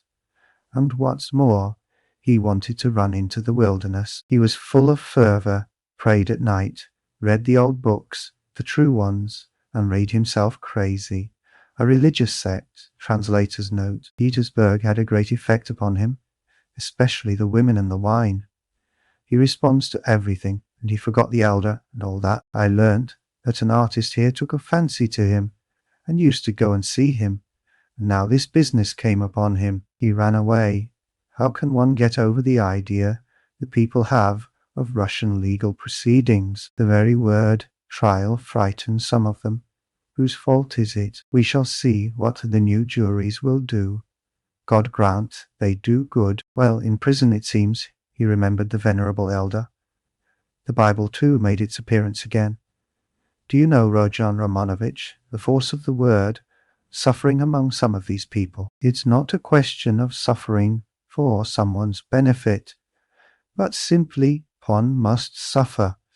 If they suffer at the hands of the authorities, so much the better. In my time, there was a very meek and mild prisoner who spent a whole year in prison, always reading his Bible on the stove at night, and he read himself crazy, and so crazy, do you know, that one day, apropos of nothing, he seized a brick and flung it at the governor, though he had done him no harm, and the way he threw it too, aimed it a yard on one side on purpose for fear of hurting him. Well, we know what happens to a prisoner who assaults an officer with a weapon. So, he took his suffering. So I suspect now that Nikolai wants to take his suffering, or something of the sort. I know it for certain from facts indeed. Only he doesn't know that I know. What? You don't admit that there are such fantastic people among the peasants? Lots of them. The elder now has begun influencing him, especially since he tried to hang himself. But he'll come and tell me all himself. You think he'll hold out? Wait a bit. He'll take his words back. I am waiting from hour to hour for him to come and abjure his evidence. I have come to like that Nikolai, and am studying him in detail. And what do you think? He answered me very plausibly on some points. He obviously had collected some evidence and prepared himself cleverly. But on other points he is simply at sea, knows nothing, and doesn't even suspect that he doesn't know. No, Rodion Romanovich, Nikolai doesn't come in. This is a fantastic, gloomy business, a modern case, an incident of today, when the heart of man is troubled, when the phrase is quoted that blood renews, when comfort is preached as the aim of life. Here we have bookish dreams, a heart unhinged by theories. Here we see resolution in the first stage, but resolution of a special kind. He resolved to do it, like jumping over a precipice or from a bell tower, and his legs shook as he went to the crime. He forgot to shut the door after him, and murdered 2 people for a theory. He committed the murder and couldn't take the money, and what he did manage to snatch up he hid under a stone. It wasn't enough for him to suffer agony behind the door while they battered at the door and rung the bell. No, he had to go to the empty lodging, half delirious, to recall the bell ringing. He wanted to feel the cold shiver over again. Well, that we grant was through illness. But consider this. He is a murderer, but looks upon himself as an honest man, despises others, poses as injured innocence. No, that's not the work of a Nikolai. My dear Rodion Romanovich, all that had been said before had sounded so like a recantation that these words were too great a shock. Raskolnikov shuddered, as though he had been stabbed. Then, who then is the murderer? He asked in a breathless voice, unable to restrain himself. Porfiry Petrovitch sank back in his chair as though he were amazed at the question. Who is the murderer? He repeated, as though unable to believe his ears. Why, you, Rodion Romanovich. You are the murderer, he added, almost in a whisper, in a voice of genuine conviction. Raskolnikov leapt from the sofa, stood up for a few seconds, and sat down again without uttering a word. His face twitched convulsively. "Your lip is twitching just as it did before," Porfiry Petrovitch observed almost sympathetically. "You've been misunderstanding me, I think, Rodion Romanovitch," he added after a brief pause. "That's why you are so surprised. I came on purpose to tell you everything and deal openly with you." "It was not I murdered her," Raskolnikov whispered, like a frightened child caught in the act. "No, it was you Rodion Romanovitch, and no one else," Porfiry whispered sternly with conviction. They were both silent, and the silence lasted strangely long, about 10 minutes. Raskolnikov put his elbow on the table and passed his fingers through his hair. Porfiry Petrovitch sat quietly waiting. Suddenly, Raskolnikov looked scornfully at Porfiry. "You are at your old tricks again, Porfiry Petrovitch. Your old method again. I wonder you don't get sick of it." "Oh, stop that. What does that matter now? It would be a different matter if there were witnesses present. But we are whispering alone. You see yourself that I have not come to chase and capture you like a hare. Whether you confess it or not is nothing to me now. For myself, I am convinced without it. If so, what did you come for?" Raskolnikov asked irritably. "I ask you the same question again.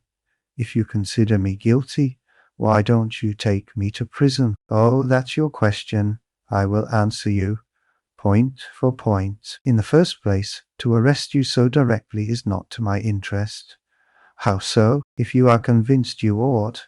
"Ah, what if I am convinced? That's only my dream for the time. Why should I put you in safety? You know that's it, since you ask me to do it. If I confront you with that workman, for instance, and you say to him, 'Were you drunk or not? Who saw me with you?' I simply took you to be drunk, and you were drunk too. Well, what could I answer, especially as your story is a more likely one than his? But there's nothing but psychology to support his evidence. That's almost unseemly, with his ugly mug. Well, you hit the mark exactly, for the rascal is an inveterate drunkard, and notoriously so, and I have myself admitted candidly several times already that psychology can be taken in two ways, and that the second way is stronger and looks far more probable, and that apart from that, I have as yet nothing against you. And though I shall put you in prison, and indeed have come, quite contrary to etiquette, to inform you of it beforehand, yet I tell you frankly, also contrary to etiquette, that it won't be to my advantage. Well, secondly, I've come to you because— Yes, secondly, Raskolnikov was listening breathless. Because, as I told you just now, I consider I owe you an explanation. I don't want you to look upon me as a monster, as I have a genuine liking for you. You may believe me or not. And in the third place, I've come to you with a direct and open proposition, that you should surrender and confess. It will be infinitely more to your advantage, and to my advantage too, for my task will be done. Well, is this open on my part or not? Raskolnikov thought a minute.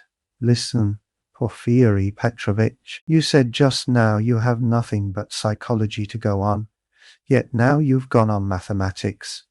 Well, what if you're mistaken yourself now? No, Rodion Romanovitch, I am not mistaken. I have a little fact even then. Providence sent it me. What little fact? I won't tell you what, Rodion Romanovitch, and in any case, I haven't the right to put it off any longer. I must arrest you. So think it over. It makes no difference to me now, and so I speak only for your sake. Believe me, it will be better, Rodion Romanovitch. Raskolnikov smiled malignantly. That's not simply ridiculous, it's positively shameless. Why, even if I were guilty, which I don't admit, what reason should I have to confess? When you tell me yourself that I shall be in greater safety in prison? Ah, Rodion Romanovitch, don't put too much faith in words. Perhaps prison will not be altogether a restful place. That's only theory, and my theory. And what authority am I for you? Perhaps, too, even now I am hiding something from you. I can't lay bare everything, he. And how can you ask what advantage? Don't you know how it would lessen your sentence? You would be confessing at a moment when another man has taken the crime on himself, and so has muddled the whole case. Consider that. I swear before God that I will so arrange that your confession shall come as a complete surprise. We will make a clean sweep of all these psychological points of a suspicion against you, so that your crime will appear to have been something like an aberration.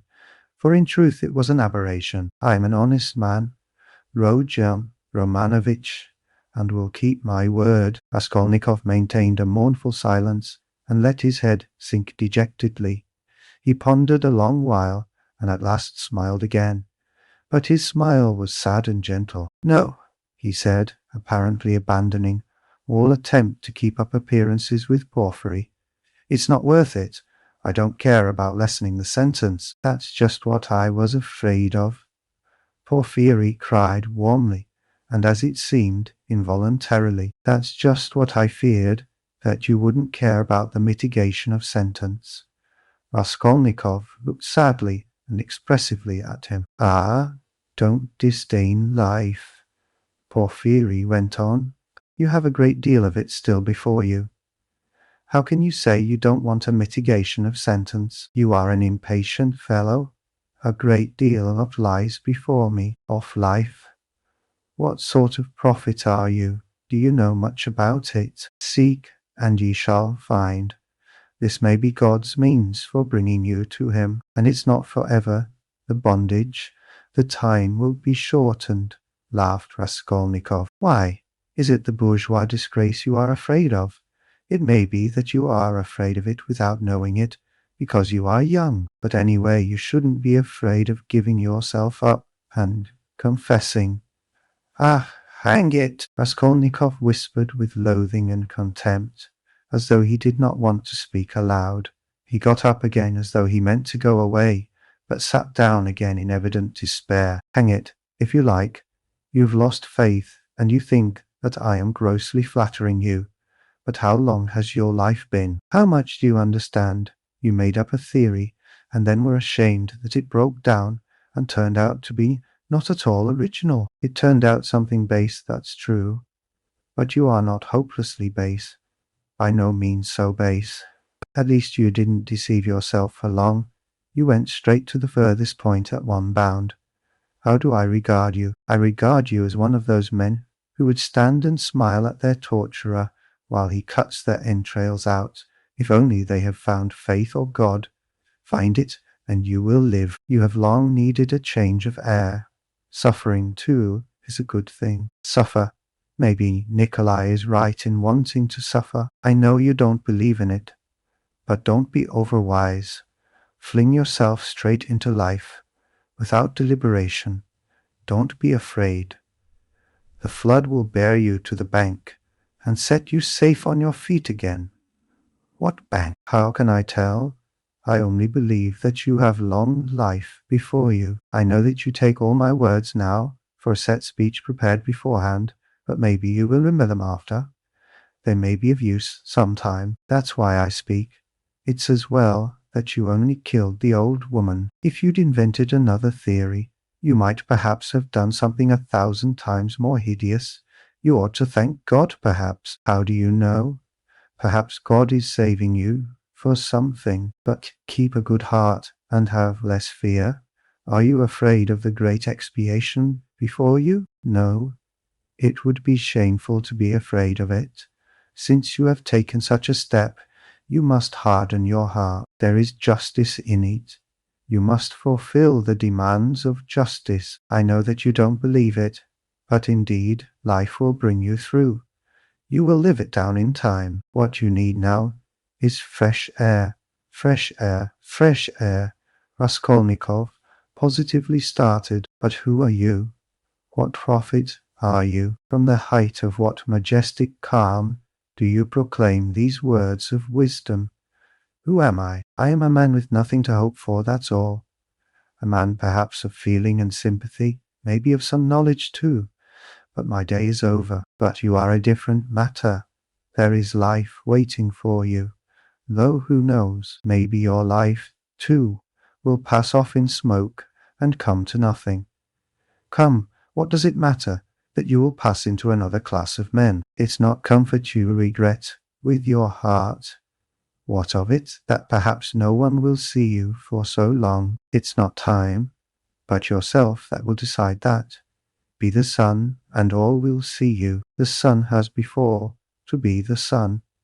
Why are you smiling again at my being such a shiller?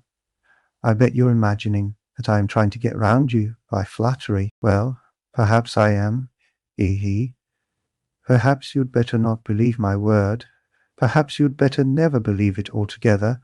I'm made that way, I confess it. But let me add, you can judge for yourself, I think, how far I am a base sort of man, and how far I am honest. When do you mean to arrest me? Well, I can let you walk about another day or two. Think it over, my dear fellow, and pray to God. It's more in your interest, believe me. What if I run away? Asked Raskolnikov, with a strange smile. No, you won't run away. A peasant would run away. A fashionable dissenter would run away. A flunky of another man's thought. For you've only to show him the end of your little finger, and he'll be ready to believe in anything for the rest of his life. But you've ceased to believe in your theory already. What will you run away with?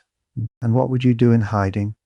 It would be hateful and difficult for you, and what you need more than anything in life is a definite position, an atmosphere to suit you. And what sort of atmosphere would you have? If you ran away, you'd come back of yourself. You can't get on without us, and if I put you in prison, say you've been there a month, or 2 or 3, remember my word, you'll confess of yourself, and perhaps to your own surprise. You won't know an hour beforehand that you are coming with a confession. I am convinced that you will decide to take your suffering. You don't believe my words now, but you'll come to it of yourself, for suffering, Rodion Romanovich, is a great thing. Never mind my having grown fat, I know all the same. Don't laugh at it, there's an idea in suffering. Nikolai is right. No, you won't run away, Rodion Romanovich. Raskolnikov got up and took his cap. Porfiry Petrovitch also rose. Are you going for a walk? The evening will be fine, if only we don't have a storm, though it would be a good thing to freshen the air. He too took his cap.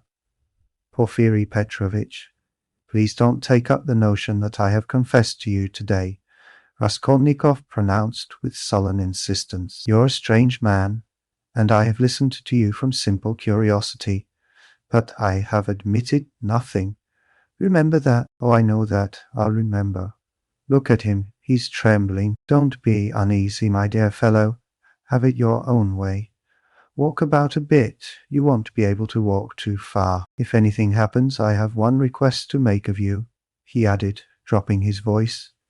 It's an awkward one, but important. If anything were to happen, though indeed I don't believe in it, and think you quite incapable of it, yet, in case you were taken during these 40 or 50 hours with the notion of putting an end to the business in some other way, in some fantastic fashion, laying hands on yourself, it's an absurd proposition, but you must forgive me for it. Do leave a brief but precise note, only 2 lines, and mention the stone.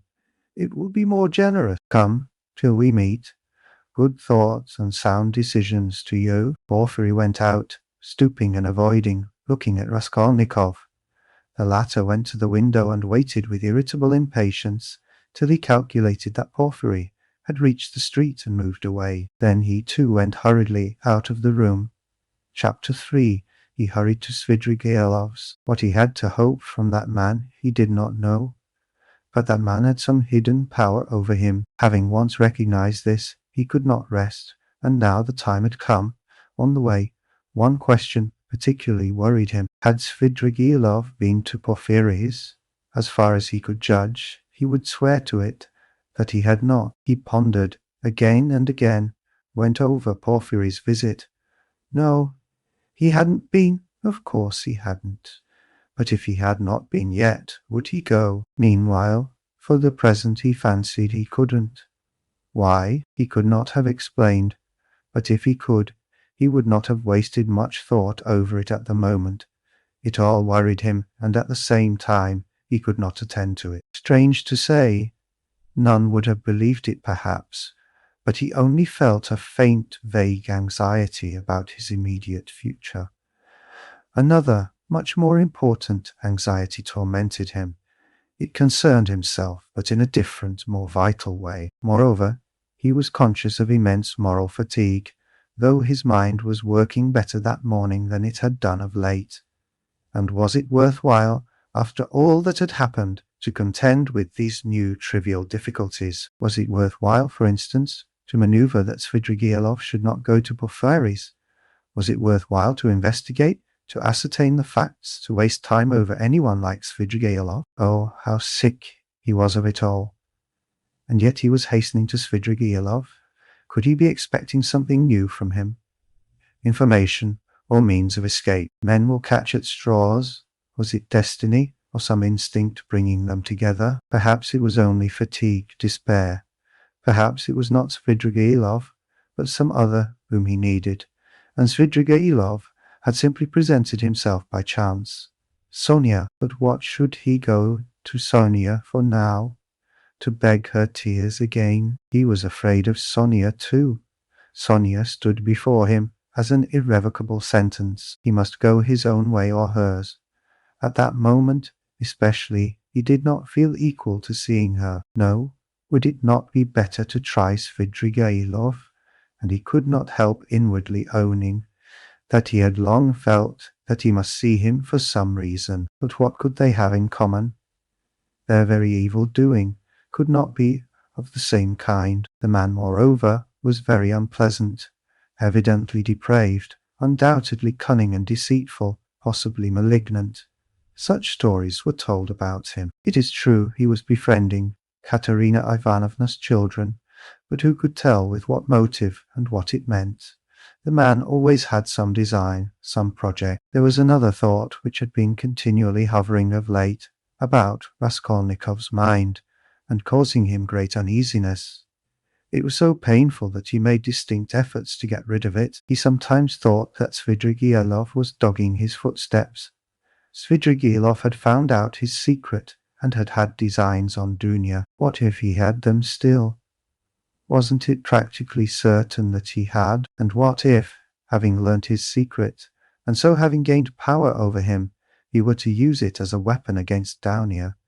This idea sometimes even tormented his dreams, but it had never presented itself so vividly to him as on his way to Svidrigaïlov. The very thought moved him to gloomy rage. To begin with, this would transform everything, even his own position. He would have at once to confess his secret to Daunia. Would he have to give himself up perhaps to prevent Dunya from taking some rash step? The letter. This morning, Daunia had received a letter. From whom could she get letters in Petersburg? Luzhin, perhaps? It's true Razumihin was there to protect her, but Razumihin knew nothing of the position. Perhaps it was his duty to tell Razumihin. He thought of it with repugnance. In any case, he must see Svidrigaïlov as soon as possible, he decided finally. Thank God, the details of the interview were of little consequence, if only he could get at the root of the matter.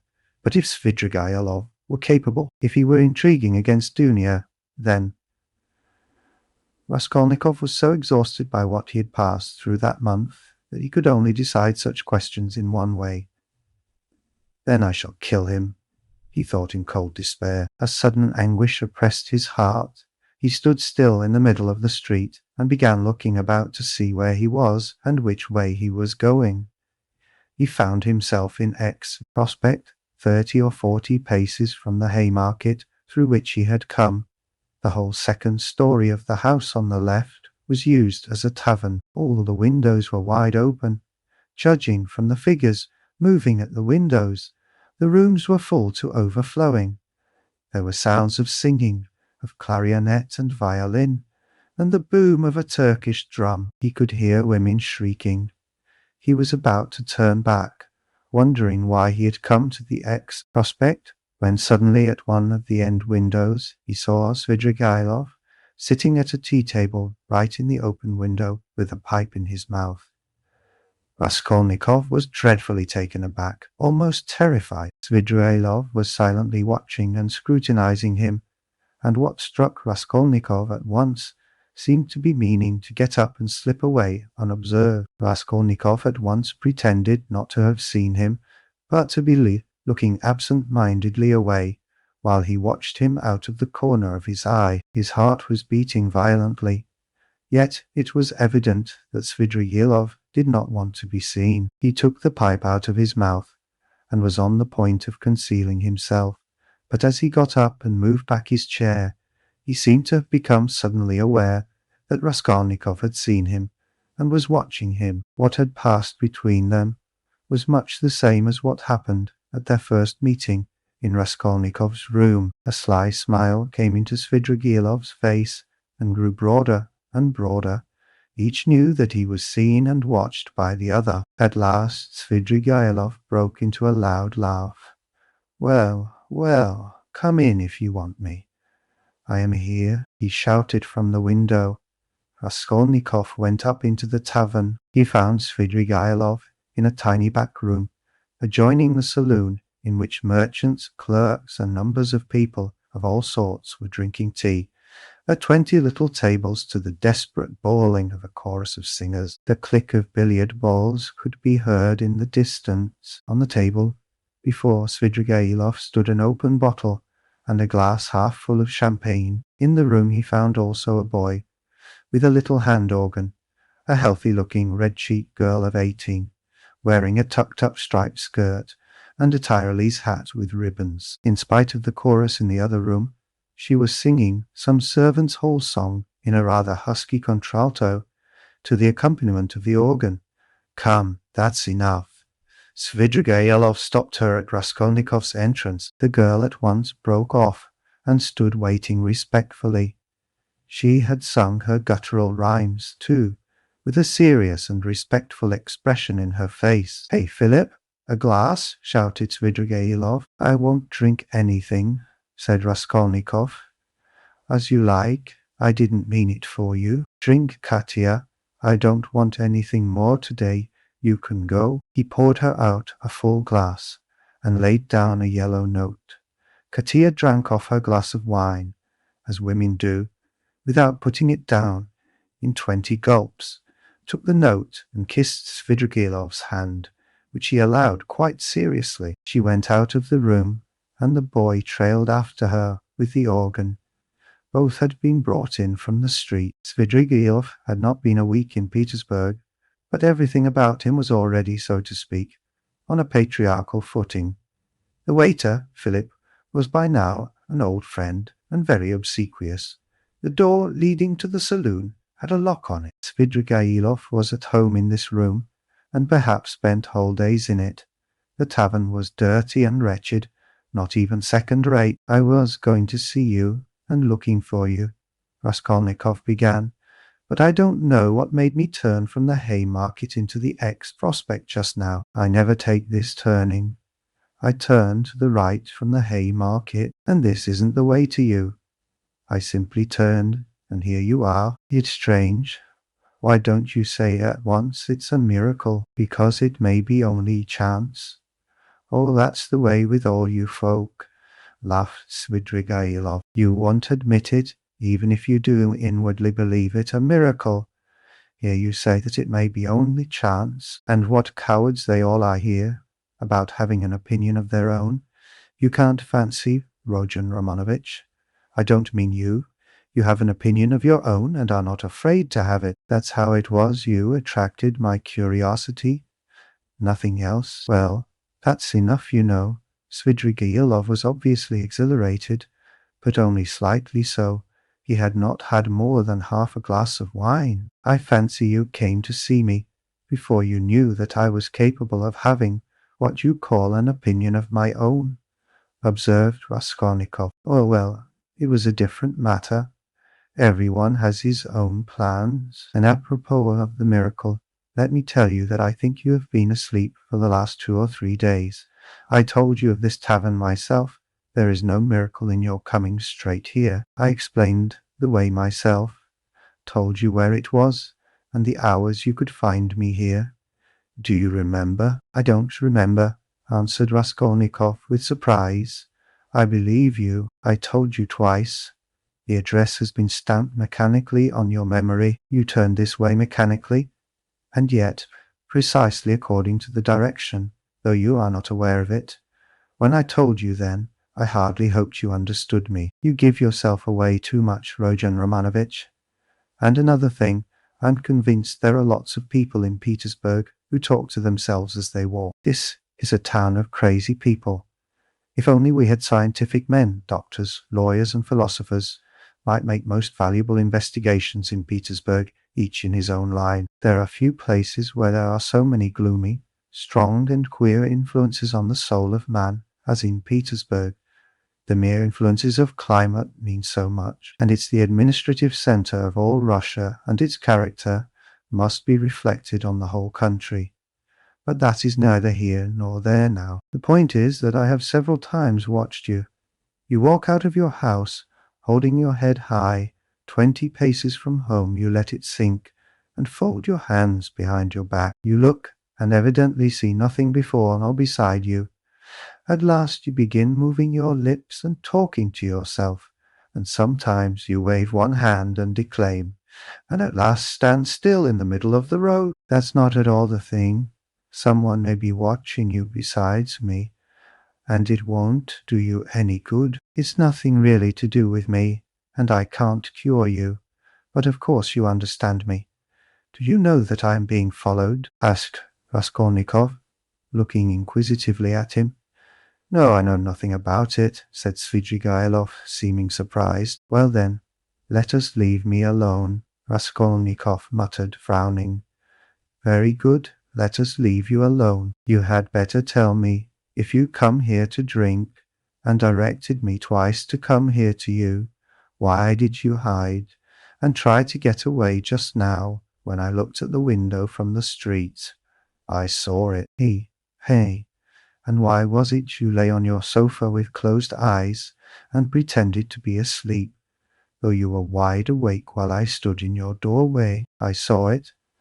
I may have had reasons. You know that yourself, and I may have had my reasons, though you don't know them." Raskolnikov dropped his right elbow on the table, leaned his chin in the fingers of his right hand, and stared intently at Svidrigaïlov. For a full minute he scrutinized his face, which had impressed him before. It was a strange face, like a mask, white and red, with bright red lips, with a flaxen beard, and still thick flaxen hair. His eyes were somehow too blue, and their expression somehow too heavy and fixed. There was something awfully unpleasant in that handsome face, which looked so wonderfully young for his age. Svidrigaïlov was smartly dressed in light summer clothes, and was particularly dainty in his linen. He wore a huge ring with a precious stone in it. "Have I got to bother myself about you too now?" said Raskolnikov, suddenly, coming with nervous impatience straight to the point. "Even though perhaps you are the most dangerous man, if you care to injure me, I don't want to put myself out any more. I will show you at once that I don't prize myself as you probably think I do. I have come to tell you at once that if you keep to your former intentions with regard to my sister, and if you think to derive any benefit in that direction from what has been discovered of late, I will kill you before you get me locked up. You can reckon on my word. You know that I can keep it. And in the second place, if you want to tell me anything, for I keep fancying all this time that you have something to tell me, make haste and tell it, for time is precious, and very likely it will soon be too late." "Why in such haste?" asked Svidrigaïlov, looking at him curiously. "Everyone has his plans," Raskolnikov answered gloomily and impatiently. "You urged me yourself to frankness just now, and at the first question you refused to answer," Svidrigaïlov observed with a smile. "You keep fancying that I have aims of my own, and so you look at me with suspicion. Of course it's perfectly natural in your position, but though I should like to be friends with you, I shan't trouble myself to convince you of the contrary. The game isn't worth the candle, and I wasn't intending to talk to you about anything special. What did you want me for, then? It was you who came hanging about me. Why, simply as an interesting subject for observation. I liked the fantastic nature of your position. That's what it was. Besides, you are the brother of a person who greatly interested me, and from that person I had in the past heard a very great deal about you, from which I gathered that you had a great influence over her. Isn't that enough? Ha ha ha! Still, I must admit that your question is rather complex, and is difficult for me to answer. Here you, for instance, have come to me not only for a definite object, but for the sake of hearing something new. Isn't that so? Isn't that so? Persisted Svidrigaïlov with a sly smile. Well, can't you fancy then that I too, on my way here in the train, was reckoning on you, on your telling me something new, and on my making some profit out of you? You see what rich men we are. What profit could you make? How can I tell you? How do I know? You see in what a tavern I spend all my time, and it's my enjoyment. That's to say, it's no great enjoyment. But one must sit somewhere. That poor Katia now, you saw her. If only I had been a glutton now, a club gourmand. But you see, I can eat this. He pointed to a little table in the corner, where the remnants of a terrible-looking beef steak and potatoes lay on a tin dish. Have you dined, by the way? I've had something and want nothing more. I don't drink, for instance, at all. Except for champagne, I never touch anything, and not more than a glass of that all the evening, and even that is enough to make my head ache. I ordered it just now to wind myself up, for I am just going off somewhere, and you see me in a peculiar state of mind. That was why I hid myself just now like a schoolboy, for I was afraid you would hinder me. But I believe, he pulled out his watch, I can spend an hour with you. It's 4:30 now. If only I'd been something, a landowner, a father, a cavalry officer, a photographer, a journalist. I am nothing, no specialty, and sometimes I am positively bored. I really thought you would tell me something new. But what are you? And why have you come here? What am I? You know, a gentleman. I served for 2 years in the cavalry. Then I knocked about here in Petersburg. Then I married Marfa Petrovna and lived in the country. There you have my biography. You are a gambler, I believe. No, a poor sort of gambler. A card sharper, not a gambler. You have been a card sharper then? Yes, I've been a card sharper too. Didn't you get thrashed sometimes? It did happen. Why, you might have challenged them.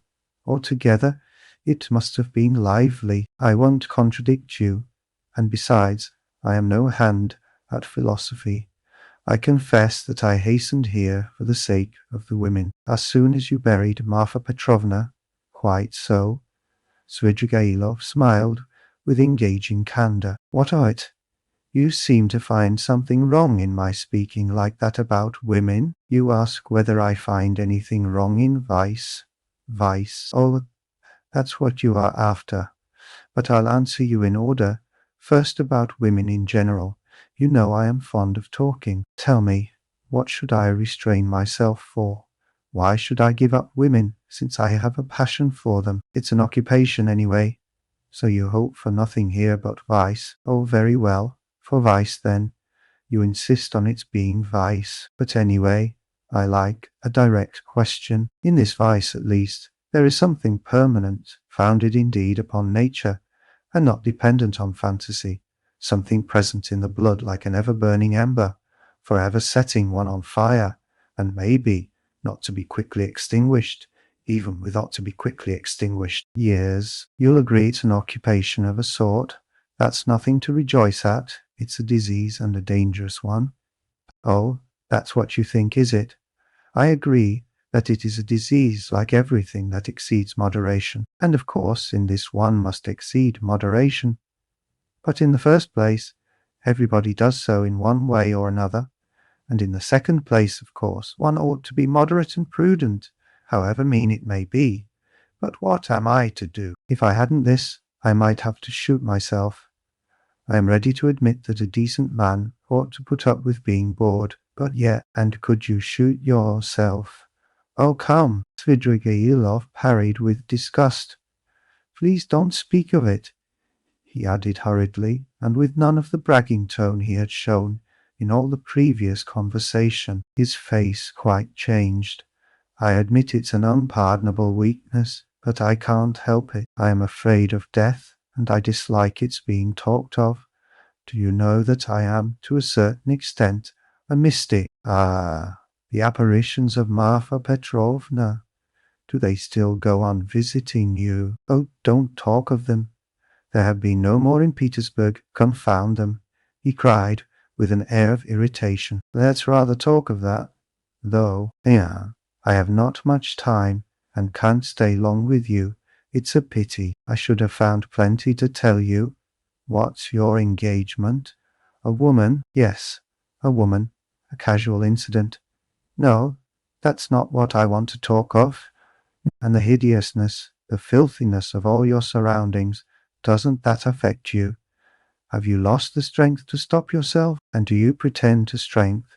Too? He. You surprised me just now. Rodion Romanovich, though I knew beforehand it would be so. You preach to me about vice and aesthetics. You? A Schiller? You? An idealist? Of course, that's all as it should be, and it would be surprising if it were not so. Yet it is strange in reality. Ah, what a pity I have no time, for you're a most interesting type. And by the way, are you fond of Schiller? I am awfully fond of him. But what a braggart you are, Raskolnikov said with some disgust. Upon my word, I am not, answered Svidrigailov, laughing. However, I won't dispute it. Let me be a braggart. Why not brag, if it hurts no one? I spent 7 years in the country with Marfa Petrovna, so now, when I come across an intelligent person like you, intelligent and highly interesting, I'm simply glad to talk, and besides, I've drunk that half glass of champagne, and it's gone to my head a little, and besides, there's a certain fact that has wound me up tremendously, but about that I will keep quiet. Where are you off to? He asked in alarm. Raskolnikov had begun getting up. He felt oppressed and stifled, and as it were, ill at ease at having come here.